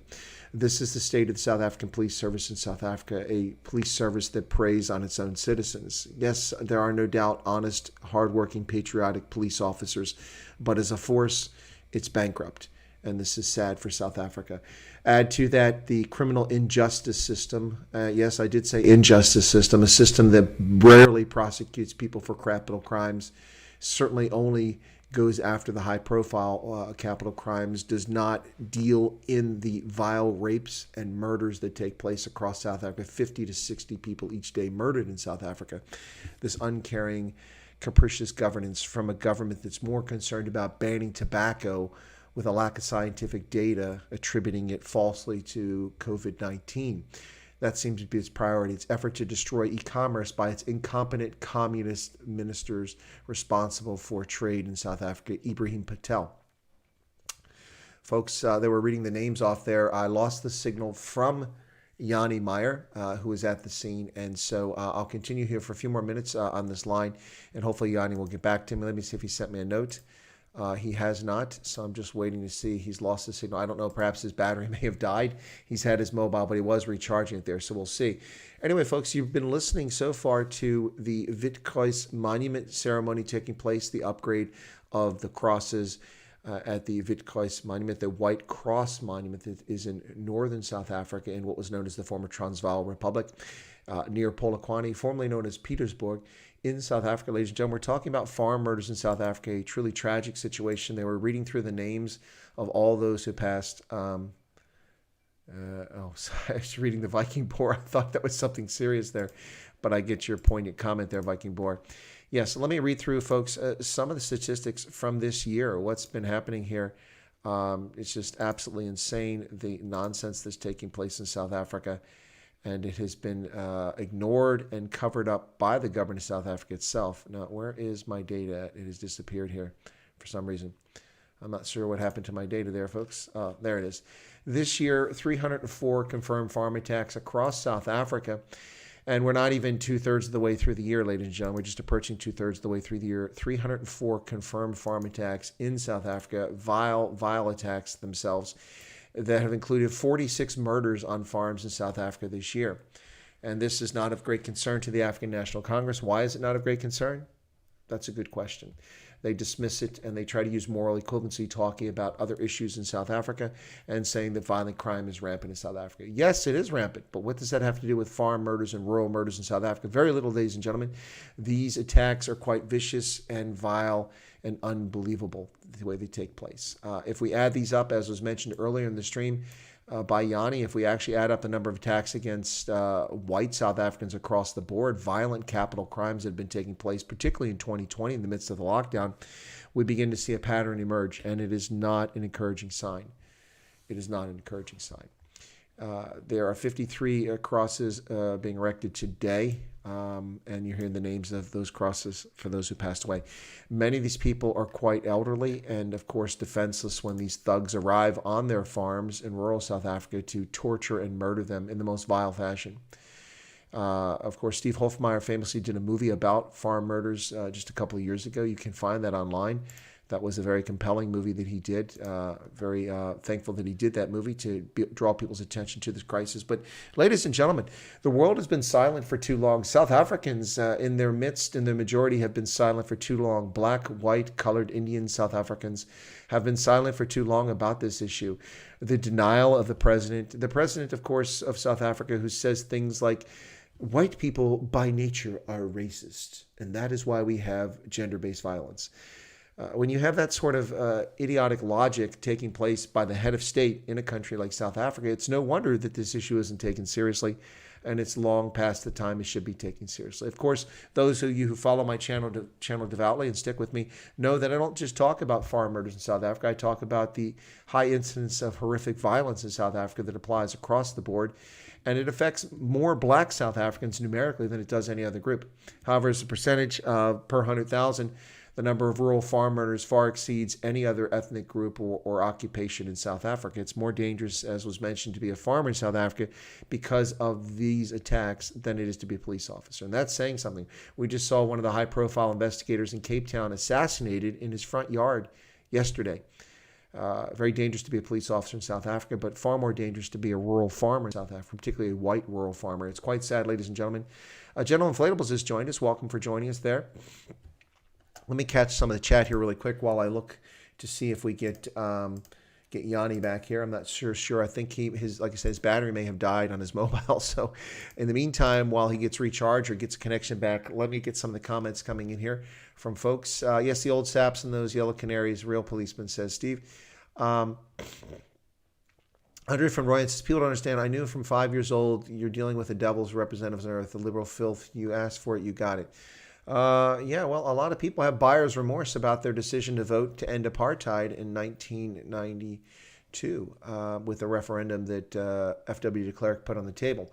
I think that they got it right to end apartheid, but the problem is that the National Party surrendered and gave the platform to the communists who were already waging a civil war in KwaZulu-Natal, and they let them get away with it. And now the Rainbow Nation, the prosperity that people hoped and prayed for, living in harmony with their fellow South Africans, is out the window with a government that racializes everything and discriminates against people based on their skin pigmentation, the most vile of circumstances. You can't change your skin pigmentation, ladies and gentlemen. It's an immutable fact of your life. You're born a certain way. You cannot change that. It's the content of your character that should matter. And that doesn't matter to this government. They simply demonize people based on the skin color. And there was a time when South Africa was a pariah nation for doing such a thing. At least in the world's view, that's what they were doing. The world saw apartheid not as a policy of separate development, but rather a policy of brutal oppression of black South Africans. And the world turned its head in revulsion. Yet the ANC perpetuates this on a daily basis today, and has been doing for at least a decade, progressively worse day by day. And the world sits there quietly and says nothing about it. Well, I stood up about racial oppression under apartheid, and I stand up against racial oppression under the ANC. Both were wrong, both were morally bankrupt, and both are vile and undermine the dignity of humanity, of all human beings. Each time that the North Gauteng High Court upholds a ludicrous racist law and says it's in accord with the law, when the National Coronavirus Command Council dictates that those applying for relief under the Tourism Relief Fund will be limited to broad-based black economic empowerment. In other words, black-only, black-owned companies. And when the majority of companies in the tourism sector are actually owned by minorities, you harm all South Africans, not simply white South Africans. But why you'd want to harm any South African is beyond comprehension. It shows a callous disregard for the role of government. The role of government isn't to get even, to seek revenge. That is not the role of government. The role of government is to ensure a level playing field for all. And the ANC has ensured a skewed playing field for all, one that does not uplift black people or brown people or Indians. It simply oppresses all. And the fact that they cannot see this shows their ignorance and their stupidity and their moronic concept of governance. And they're simply wrong. We have affirmative action in this country. It is just as morally bankrupt. It is just as stupid. It is just unfair as it is in South Africa. But it's far worse in South Africa than the situation here because it goes across all sectors of society. Can you imagine, ladies and gentlemen, a government that instead of improving education, continually lowers the standards down to the point where the passing mark to enter university is considered 30% out of 100%. Can you imagine that? This is the situation in South Africa. Rather than fixing education, the ANC has made education in South Africa worse than Bantu education. And they've done it for all that attend public school. Truly sad, ladies and gentlemen, truly sad. But we're talking about farm murders today and what's going on. Let me get some other comments here. Devalt says, I saw in the week a guy only spent 6 years in jail for killing his neighbor's 3-year-old baby, came out and slaughtered his own 4 children as well. Yeah, it's absolutely insane. 6 years in jail for murder. Can you believe that? Instead of the chair. Instead of the death penalty. Of course, South Africa doesn't have the death penalty. Olaf says, thank you, Chris, for your kindness towards us in our situation here and over the world. Well, it's my pleasure, Olaf. It is my pleasure. I've seen horror up close and personal, domestically, unfortunately, as a child, and also seen it in combat. And it's something to be combated. It's something to fight against when people do this. Hendo says, so many elderly murdered. Indeed, it's vile what is happening. It is absolutely vile. Lynn is here. Good morning, Lynn. Welcome. Good to see you there. Erica says they're cowards. They go for the weak, people who can't fight back. Indeed, they do. And then they butcher them in horrific fashion. Can you imagine the last moments of someone who's lived an entire life, particularly a good person or a person of faith, who's lived their entire life, who's helped their neighbors, who's fed South Africans, only to be assaulted and murdered in a vile fashion and tortured by thugs because they can, because the government doesn't prosecute them, because they don't investigate them, because the government puts its hands up and says, these are just ordinary crimes. Can you imagine a government caring less about you as a citizen? I can't.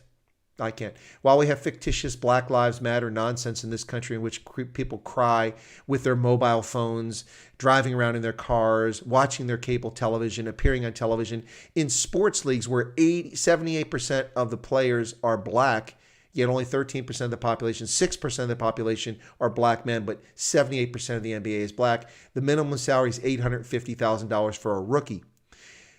The NFL is 65% black, yet only 6% of the population are black males. Yet we hear of systemic racism from multimillionaires who arrogantly tell us, those of us who make just a fraction of what they make, that they're oppressed. People like Colin Kaepernick, the biggest ass on the planet. These people who perpetuate these myths and lies in the land of the free. And it's far worse in South Africa, where there's actual economic disparity and people use that as a cudgel to attack others who have nothing or little to do with their situation. Johannes Badenhorst says, hope the whites will take up arms against EFF and BLF, calling for an increase in farm murders. That's a dangerous road to go down, Johannes, but I know that some people are certainly preparing for that on all sides. Rudy says, I believe we'll survive this storm like we've done before. Peace, love, and lots of sunshine for all has to go. All right, Rudy, thanks for being with us. I'll tell you what, folks, I'm going to go to the 3-hour point at this juncture because I've lost, it looks like his battery must have died. I've lost Yanni. So what we'll do is Yanni's agreed to come back on and be my guest today at the 6 p.m. or noon Eastern Standard Time here in the U.S. broadcast. So he'll be my guest. We'll talk about this. Hopefully he can get me an interview as he talked about with Steve Hofmeyer. I'm looking forward to that. I was hoping to get him on here, but it looks like his battery has died. So let me get through the comments here. I'm going to go a little bit longer until the top. Not the top of the hour, but the 3-hour point, we'll see where we're at there. And if he comes back, we'll stay on. If not, I'll wrap it up there and we'll get back. Hendo says it's very emotionally taxing. It is. Imagine for those who actually lost loved ones. Most of us here haven't lost loved ones, and we're saddened by this. Those who've lost family must be tragically affected by this sort of nonsense. Let's see. So Alin says, thank you for doing what you're doing. It would not have been seen or brought to light without your coverage of it from the murders.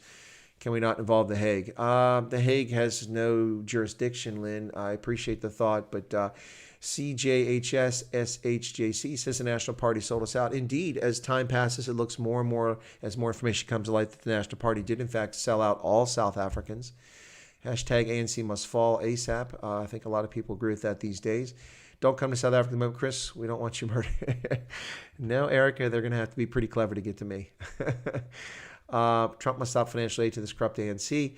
Steve, I've talked about this topic. I've covered it before. The money is not going to the ANC. It's being provided to third parties who are providing assistance to people, particularly in the sector involving HIV, with treatment and counseling and so on, and not directly to the African National Congress government.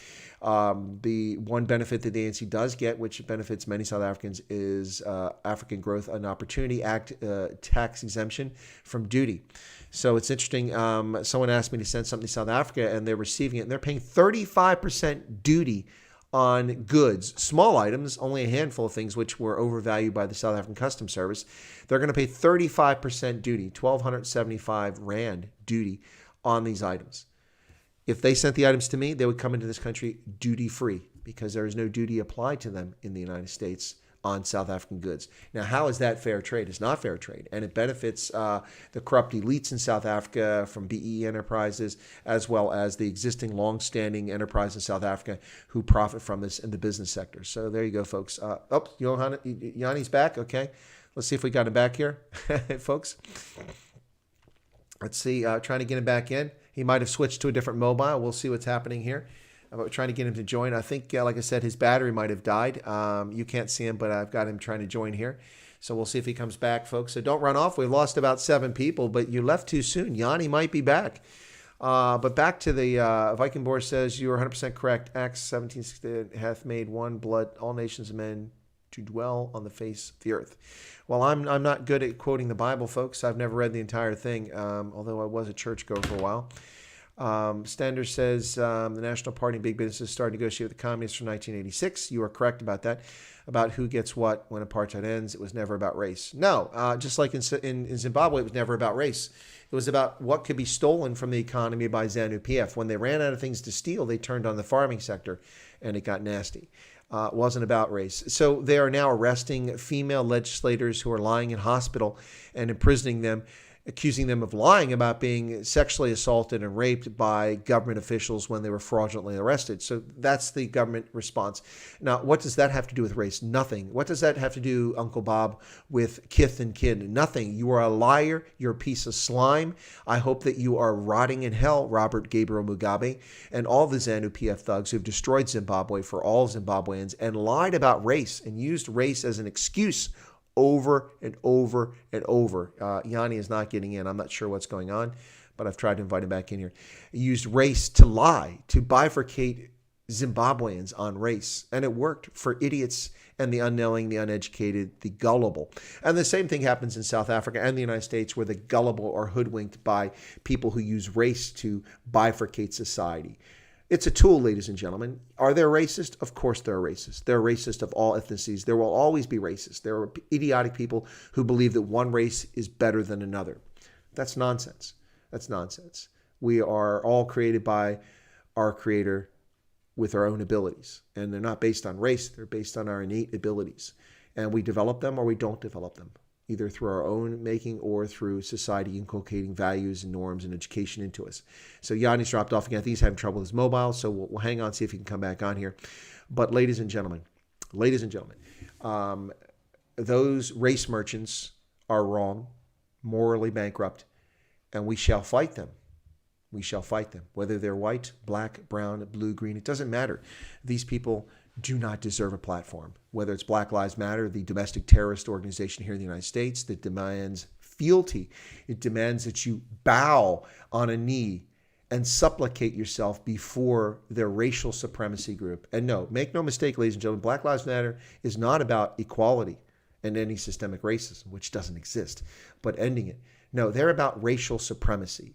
Racial supremacy. We already see it in the nonsense taking place here in the United States, where if I turn on my television, 8 out of 10 people appearing in commercials on my television are people of color. Yet they represent 13.5% of the population.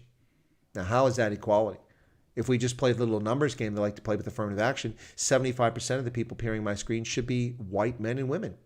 Now, I don't lose sleep over this because I don't have to identify with someone in the commercial. I'm just making a point here. This is about racial supremacy. Make no mistake, folks. It's racial supremacy, not about equality. Something we fought for decades in this country with the passage of the Civil Rights Act in 1963 after it was delayed by racist Democrats in the Democratic Party when it was first proposed under the Eisenhower administration to be the law of the land to ensure that the 13th, 14th, and 15th Amendment were enforced adequately in this country after decades of Jim Crow racism by the Democratic Party in the United States and the oppression of black Americans by largely Democrats, not entirely, by largely Democrats. So, yes, we shall fight them, La Dolce Vita says. Indeed, indeed. I always find it interesting that leftists attack people of faith, and I've always found that people of faith, whatever their faith, tend to be honest and honorable people, and they don't take issue with people's identity. They're actually more polite than most people. So I always find it odd. I think it's because they fear people of faith, because the people who are leftists don't have a true faith. Their faith is their religion, is their politics. And like socialists in the Soviet Union and communists in the Soviet Union, it's a bankrupt faith, and they're confused by people of genuine faith who believe in a deity, whether they're Muslim, Christian, or Jew.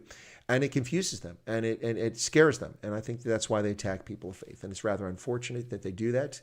But the Afrikaner folk are, by and large, mostly people of faith. And so it's interesting to chat with them and talk to them. But let me catch up what I missed here.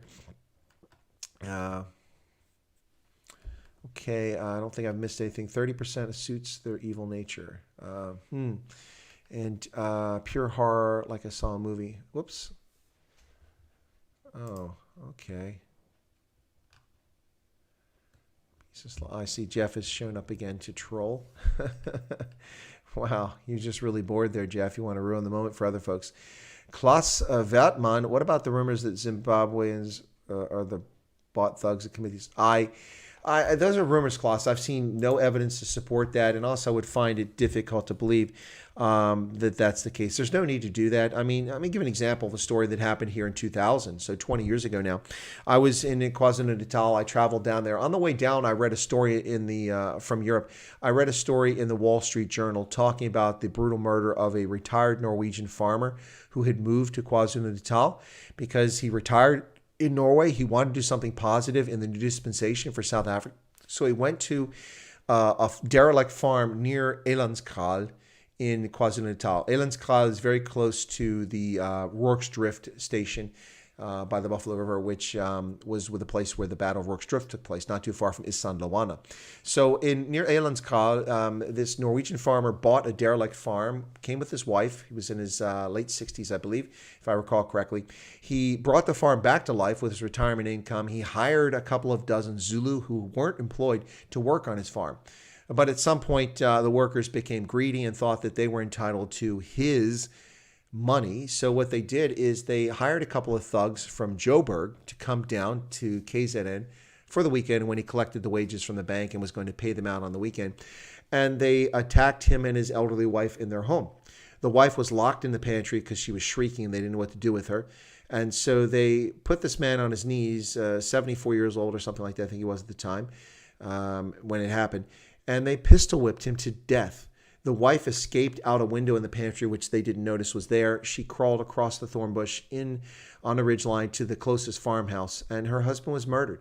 An innocent Norwegian who had nothing to do with anything in South Africa came there out of the goodness of his heart to help South Africans, and he was murdered. But the point I'm making here is that they simply hired a bunch of thugs to come down from Joburg, who were their friends, to murder these people to steal the wages. Absolutely ridiculous. So I don't think there's any need to bring Zimbabweans down. And frankly, when it comes to murder in Zimbabwe, the preferred method by the ZANU-PF has long been the mysterious traffic accident. If you look at the number of traffic accidents which are fatalities in Zimbabwe, it's quite alarming when you look at those involved in it who were political figures. Or economic figures. So I don't think there's much truth to that story, although there might be the off case here and there where it's happened, and that might be why it's spread around. So hopefully that answers your question. So there you go. So Klaus, I hope that answers your question. Andre van Rooyen says the last option of a rotten scoundrel is always to play the race card. Of course it is. Just call someone a racist, but it's lost its value. Trump will destroy Biden in the debate, says Jeff. Jeff, I agree. I think Trump will destroy Biden in the debates. I don't think it'll even be a contest. I'm astounded that they're going to let Biden actually participate in a debate. But you can guarantee that the debates will be fixed so that Biden is given a free pass and he'll get away with it. and it'll work. Now, even Fox News, Chris Wallace, who is a Trump hater and stopped being an objective journalist about 4 or 5 years ago, even Chris Wallace, which is disappointing because he was pretty good. Andre says, if you're white and you're a legitimate target for blacks to murder you. In South Africa, that definitely is the case, and it's becoming the case in metropolitan areas here in the United States. It's quite disturbing, ladies and gentlemen, quite disturbing. So let me see if he's written to me there. Okay, looks...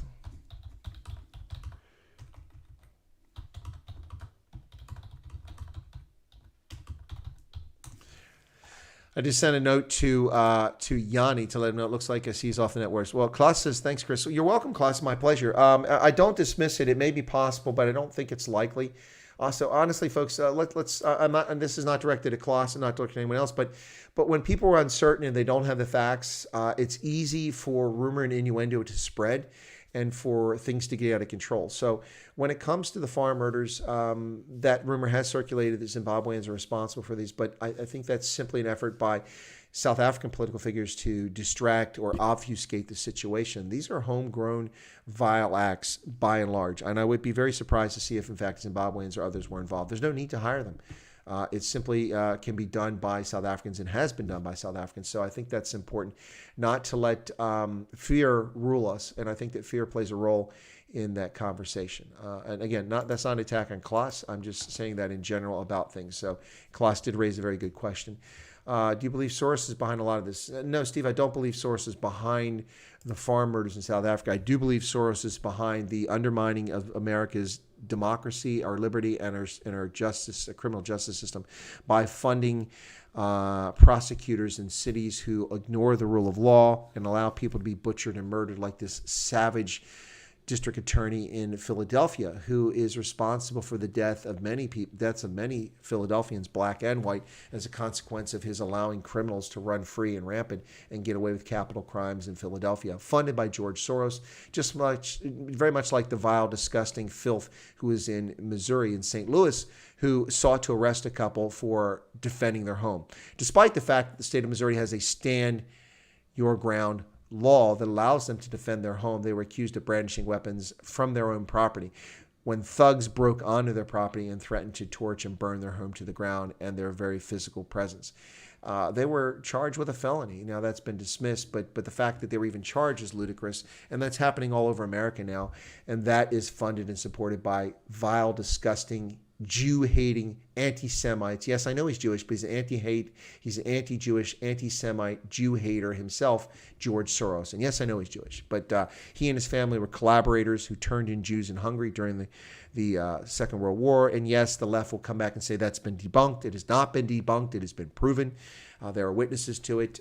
He was involved in it. He's also the man that single-handedly sought to destroy the United Kingdom by shorting the British pound back in 1992 and making over $1 billion in a single day by shorting the British pound, nearly causing a collapse of the British economy as the coal mines, the colliers shut down during John Major's government. George Soros is a vile, disgusting thief who has undermined the financial system of the planet while profiting from it immensely and lying about it. And he is a stain on humanity. Oh, did I say that? Did I say that out loud? Well, there. Now you know my feelings about George Soros.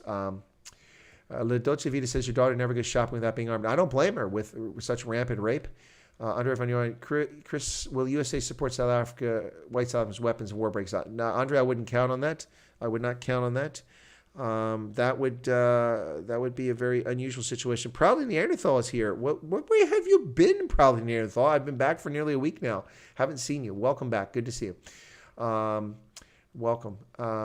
Let's see what else. Okay, so it looks like we're not going to... Okay, Charlotte's Web says it's the color revolutions as all the other world are now showing its face in the U.S. I don't quite follow that, Charlotte's Web. Charlotte's Web, one of my favorite books growing up, except with one B, not two, because it was Charlotte's Spiderweb. But thank you, Charlotte. Is that actually your name, or is that just a nickname? Do you mean the color revolutions like the Velvet Revolution or the Pink Revolution or the Orange Revolution? Is that what you're referring to? Hendo says, after the election, Trump should just label BLM a terrorist. That's what I predicted, Hendo. After the elections, I fully expect to see Donald Trump label Black Lives Matter a domestic terrorist organization. You'll notice that you haven't seen any of Antifa, have you? They were declared a domestic terrorist organization early in this horse manure. And Donald Trump loosed the Federal Bureau of Investigation, the incompetent Federal Bureau of Investigation, the organization that's intelligence capability completely missed the organized armed insurrection that took place in U.S. metropolitan areas, facilitated and planned and orchestrated by Antifa and Black Lives Matter. Now, I would argue the only reason that Trump has not banned Black Lives Matter as a domestic terrorist organization is because of the concern of the backlash. After the November elections, if the gloves come off, it will be branded what it is, a domestic terrorist organization, an organization bent on racial supremacy, an organization as vile as the Ku Klux Klan, Black Lives Matter. Yeah, that's right. There you go, folks. What else we got here in the comments? And let me see. Soros wants world domination control. We don't fit in, nor the U.S. Eric says, no. Rudy says, Chris, do you think the rest of the world is waking up to the real situation? I do not, Rudy. I'm sorry. I do not think the world is waking up. I do not think the world has realized what's actually taking place in South Africa. As I've said many times on the channel, I do think that the world sees South Africa through rose-colored lenses. The European Union in particular, the United Nations also, but also the political elites on the left in the United States see South Africa through the lens of April 27th of 1994, when people stood in line for hours to vote. And that's the view they have of South Africa. And that's not South Africa. Ladies and gentlemen, that time is past. That is not South Africa. Steve Hofmeyr famously voted for the referendum that ultimately led to the end of apartheid as a liberal South African. And he has buyer's remorse, as you heard. He's not alone. Many South Africans who voted for that have buyer's remorse, because this is not your father's Oldsmobile. This, Johannes, there's Yanni. See if we can get him back now. Okay, so let's see if he's going to get back to us, folks.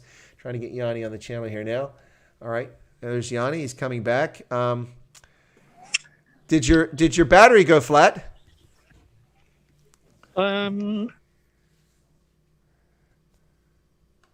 That everything was all right. I just lost the signal there.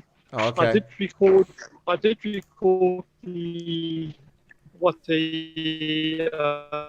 audience list, and we can insert it probably tonight or this afternoon.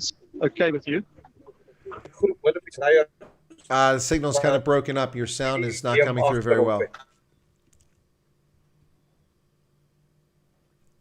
Deur Suid-Afrika gery in 12 maande en saam met elke boerdery gemeenskap gebid. Veilig. So as jy een van hierdie manne of vroue sien op jou pad, sê van 'n dankie.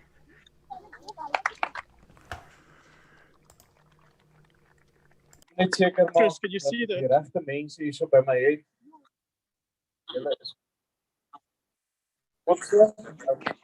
Dit is 'n baie spesiale versoek en julle is van Smal Smit. Smal. Okay, ek het ongelukkig net 'n briefie van Esther. Okay. So ek wil hom graag vir julle net lees asseblief. Dit is 'n baie spesiale versoek en ek lees hom graag. In liefdevolle herinnering van Esther Smal Smit. April 2, 1960, Mei 06, die 6de Mei 2020. My vrou, ons mamma en ouma. Van die gewer het ons ontvang die gawe van 'n toegewyde vrou, moeder en ouma. Mense kom en gaan, maar hulle mooi herinneringe bly bestaan. So sal ons haar altyd onthou vir die 60 jaar vir ons geleen. Haar stem het stil geraak toe God haar roep en sy wil bekend maak. Ons treur nie sonder hoop en glo nie en verheug ons nie in die gedagte dat ons eendag weer sal saam wees. My vrou, ons mamma en ouma, het haar man, 2 dogters, 2 seuns en 5 kleinkinders vooruitgegaan. Te vinnig van ons weggeneem, maar ons weet dat die liewe Heer het sy rede daarvoor. Ons het nog so baie vrae oor hoekom en waarom, maar die wete dat liewe Jesus en ons Abba Vader kyk mooi na Mamma het altyd die beste van 'n slegte saak gemaak. Ons as gesin was altyd die belangrikste vir haar. Mamma het ons dogters groot gemaak na die beste van haar vermoë. Tot in die vrouens wat ons vandag is. Haar kleinkinders was haar lewe en het altyd haar laaste gegee om hulle gelukkig te sien. Deur siekte en gesondheid het sy hulle gehelp dra. Die afskeid word geneem deur Esther Smal se gesin, Callie Smal senior, François de Beer skoonseun, François de Beer junior kleinseun, Lende Beer kleindogter, Heilen, ek hoop ek spreek hom reg uit. Marie Metgesel, is ek reg? As ek verkeerd is, vergewe vir my. Pieter van der Merwe senior skoonseun, Eileen van der Merwe dogter, Pieter van der Merwe junior kleinseun, Sal Marie van der Merwe kleindogter en Callie van der Merwe junior kleinseun. Ek wil net die en en Salome de Beer het ons uitgelos, maar sy is nou uitgesluit. Ek wil net graag julle naam behoor. Sê nie vir my hart.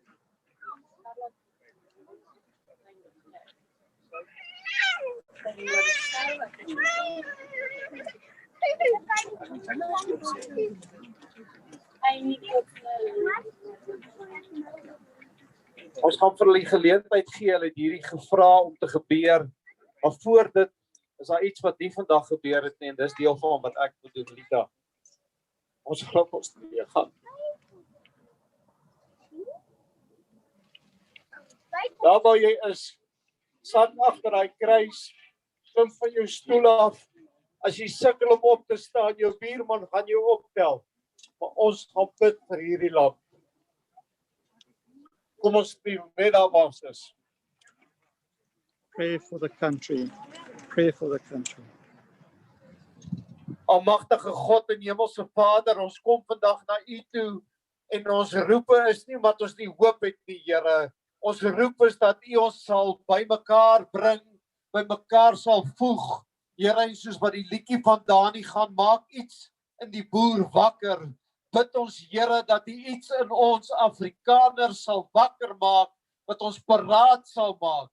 Iets in ons sal wakker maak, wat sal sê, in die naam van die Here het ons net een klippie nodig om hierdie Goliat uit te wis. En ons staan teen dit in die naam van die lewendige God. Ons bid 'n beskerming weer oor ons boere. Ons bid 'n beskerming oor ons nasie. Here, ons bid vir leiers wat in U glo. Ons bid vir ons volk, Here, om op te staan en te sê genoeg is genoeg. Ons staan op in die naam van die Here en ons sal terugvat 7 maal wat van ons gesteel word. Ons het dit regmatig verkry. Ons sê hierdie twak is twak en dis twak en dit sal twak bly. Maak ons sterk, Here. Bring ons byeen om U naam aan te roep. En soos wat hierdie COVID-19 stop, bid ek, Here, dat U in hierdie land van Suid-Afrika 'n herlewing sal stuur, soos wat die wêreld nog nie gesien het nie. Here, en laat die boer sal voorstap en sal sê, ons mars in die naam van die Here wat ons verdedig. Hy gee vir ons vyand oor.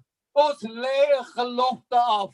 Ons plant 'n steen, maar nou plant ons onsself as manne en vroue in hierdie land in die Here almagtig en ons beroep ons op sy krag en sy wysheid en ons almal sê amen. Amen. Vriende, julle gaan 'n uitnodiging kry vir November maand. November maand gaan ons in die geboue toe met jou bakkie, met jou trok, met jou trekker. En kom maar met 'n paar nigats. Want ons gaan bid by daai unie geboue soos wat hierdie land nog nie gebid het nie. 41,000 motorfietsryers het hierdie land gestop. Ons gaan hom sy brieke nou optrek. Kyk vir daai datum, Lita sal hom help versprei. Ons gaan unie gebou toe in die naam van die magtige God. Amen.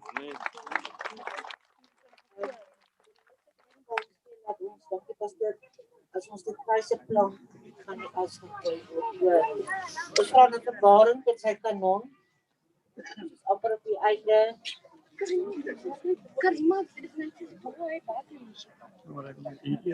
Dan sit 'n minuut stilte tyd na die kanon geskiet het. Dani, jy's reg met die laaste kant.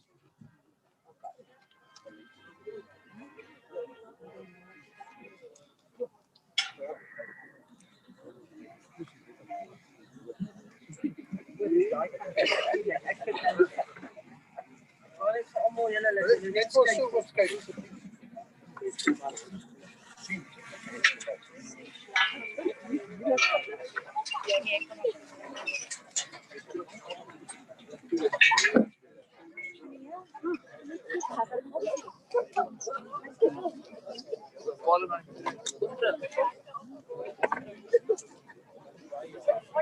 Sorry.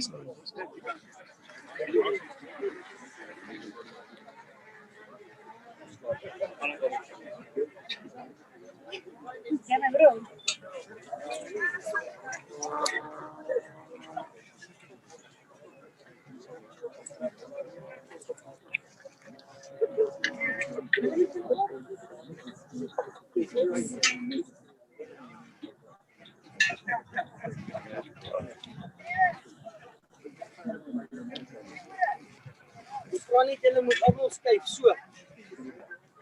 Ja, julle sal net skuif asseblief. Ek wil raad. Hulle moet laag lê daarbo. Ja. Julle moet laag lê. Jy moet nog 'n bietjie neersit. So 'n bietjie nog.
Yanni, if you could raise your camera, there you go. A little bit. That's a little bit better. A little bit higher. There you go. Parfait. 100%.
Oh, that was entertaining.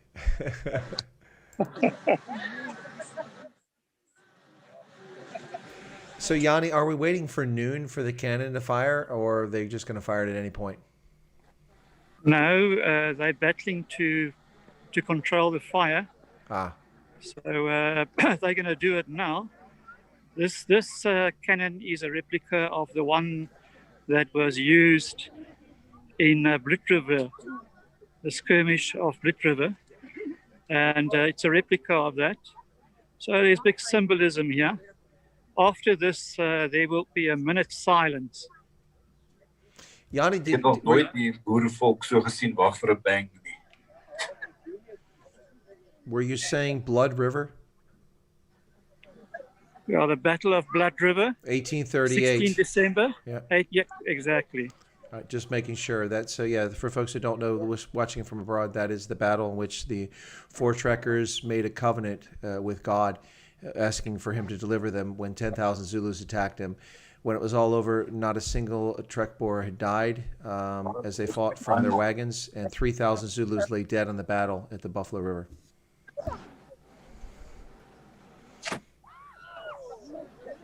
Right, as we 1 minuut stilte kry asseblief, doodse stilte, 1 minuut stilte asseblief. Hallo. 1 minuut stilte asseblief. Begin nou, dankie.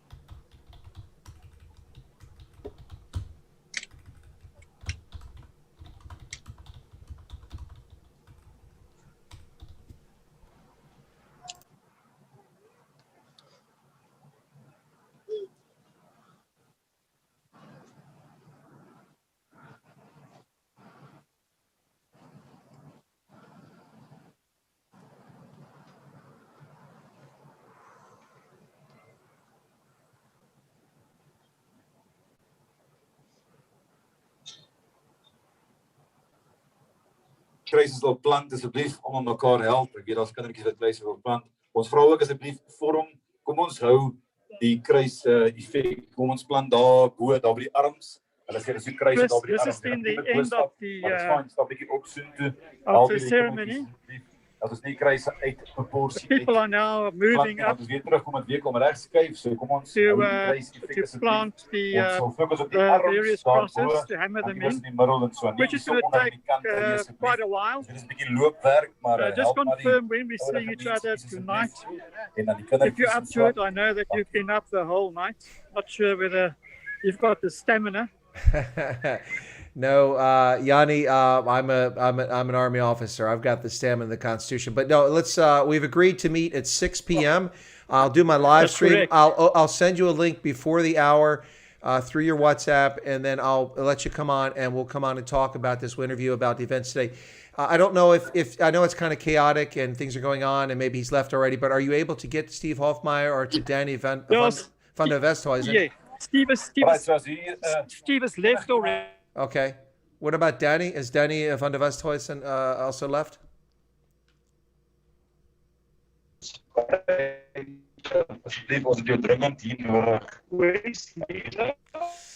Broken up.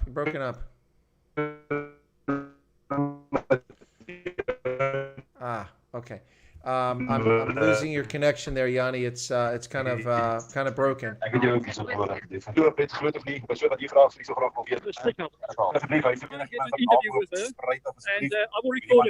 Okay, all right. I didn't catch all of what you said, but you're going to get an interview recorded, so I'll look for that to come in. I'll see you at 6. Okay, we'll talk at 6. Yanni, bye, donkey. Appreciate it. All right, bye. Folks, that's Yanni Meyer. Who joined me today covering this event from the Witkruis White Cross Monument about Plaasmoorde, or the farm murders in South Africa, each cross representing someone who's been brutally tortured and murdered on a farm in South Africa. Ladies and gentlemen, thank you so much for tuning in. We've gone 3.5 hours here. I'm going to wrap up here in just a second. But before I do that, I'd really like to close out my stream with something. Let me just find this really quickly here. Be patient with me for just a moment, ladies and gentlemen. It's going to be worth your while. Whoops. Well, now I'm not full screen, so you guys can see that. Let me fix that really quick. But don't run off yet, because you're going to enjoy what I have to offer here in just a moment. I just want to bring something up on the screen very quickly. What I want to find is this will really encapsulate this. It's not about farm murders, but it's certainly about respect and patriotism and that sort of thing, folks. So let me bring this in here. And I'm going to get to this in just a moment, but I'll wrap it up. I want to thank everybody for tuning in today. I really appreciate those who followed the stream today, those who participated in it. And also, please tune in at noon Eastern Standard Time, U.S., 6 p.m. in South Africa, when I will be back on the air with Yanni Meyer, and I'll be interviewing him about his experience today. But before I go, I do want to bring this up, folks. Let me see if I can bring this up. And I want to thank you all for tuning in. So hang on a second here, if I can get this. Is it going to come up? Let's see. Okay, that's good. Ladies and gentlemen, I'm going to leave you with one of my favorite songs, one that always brings tears to my eyes. This is from the Book from Black, and this is the Kapline. This is about the South African military back during the Bush War. Ladies and gentlemen, here you go. Ready for this? God bless. Thank you for tuning in.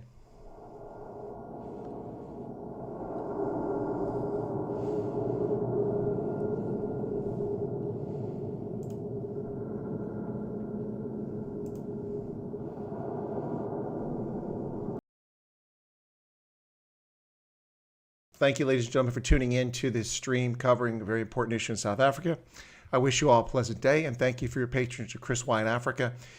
Tune in later today at noon Eastern Standard Time here on the East Coast of the United States, and it's 6 p.m. in Botswana and South Africa, 5 p.m. in Windhoek, Abuja, and London for my live stream on the Saturday program, in which Yanni Meyer, my field reporter, will be here. We hopefully have a better, clear signal, and we'll talk about the events of the day that took place, as well as I'll have some other videos coming up later in the day. Thank you so much for your patronage. God bless, and take care.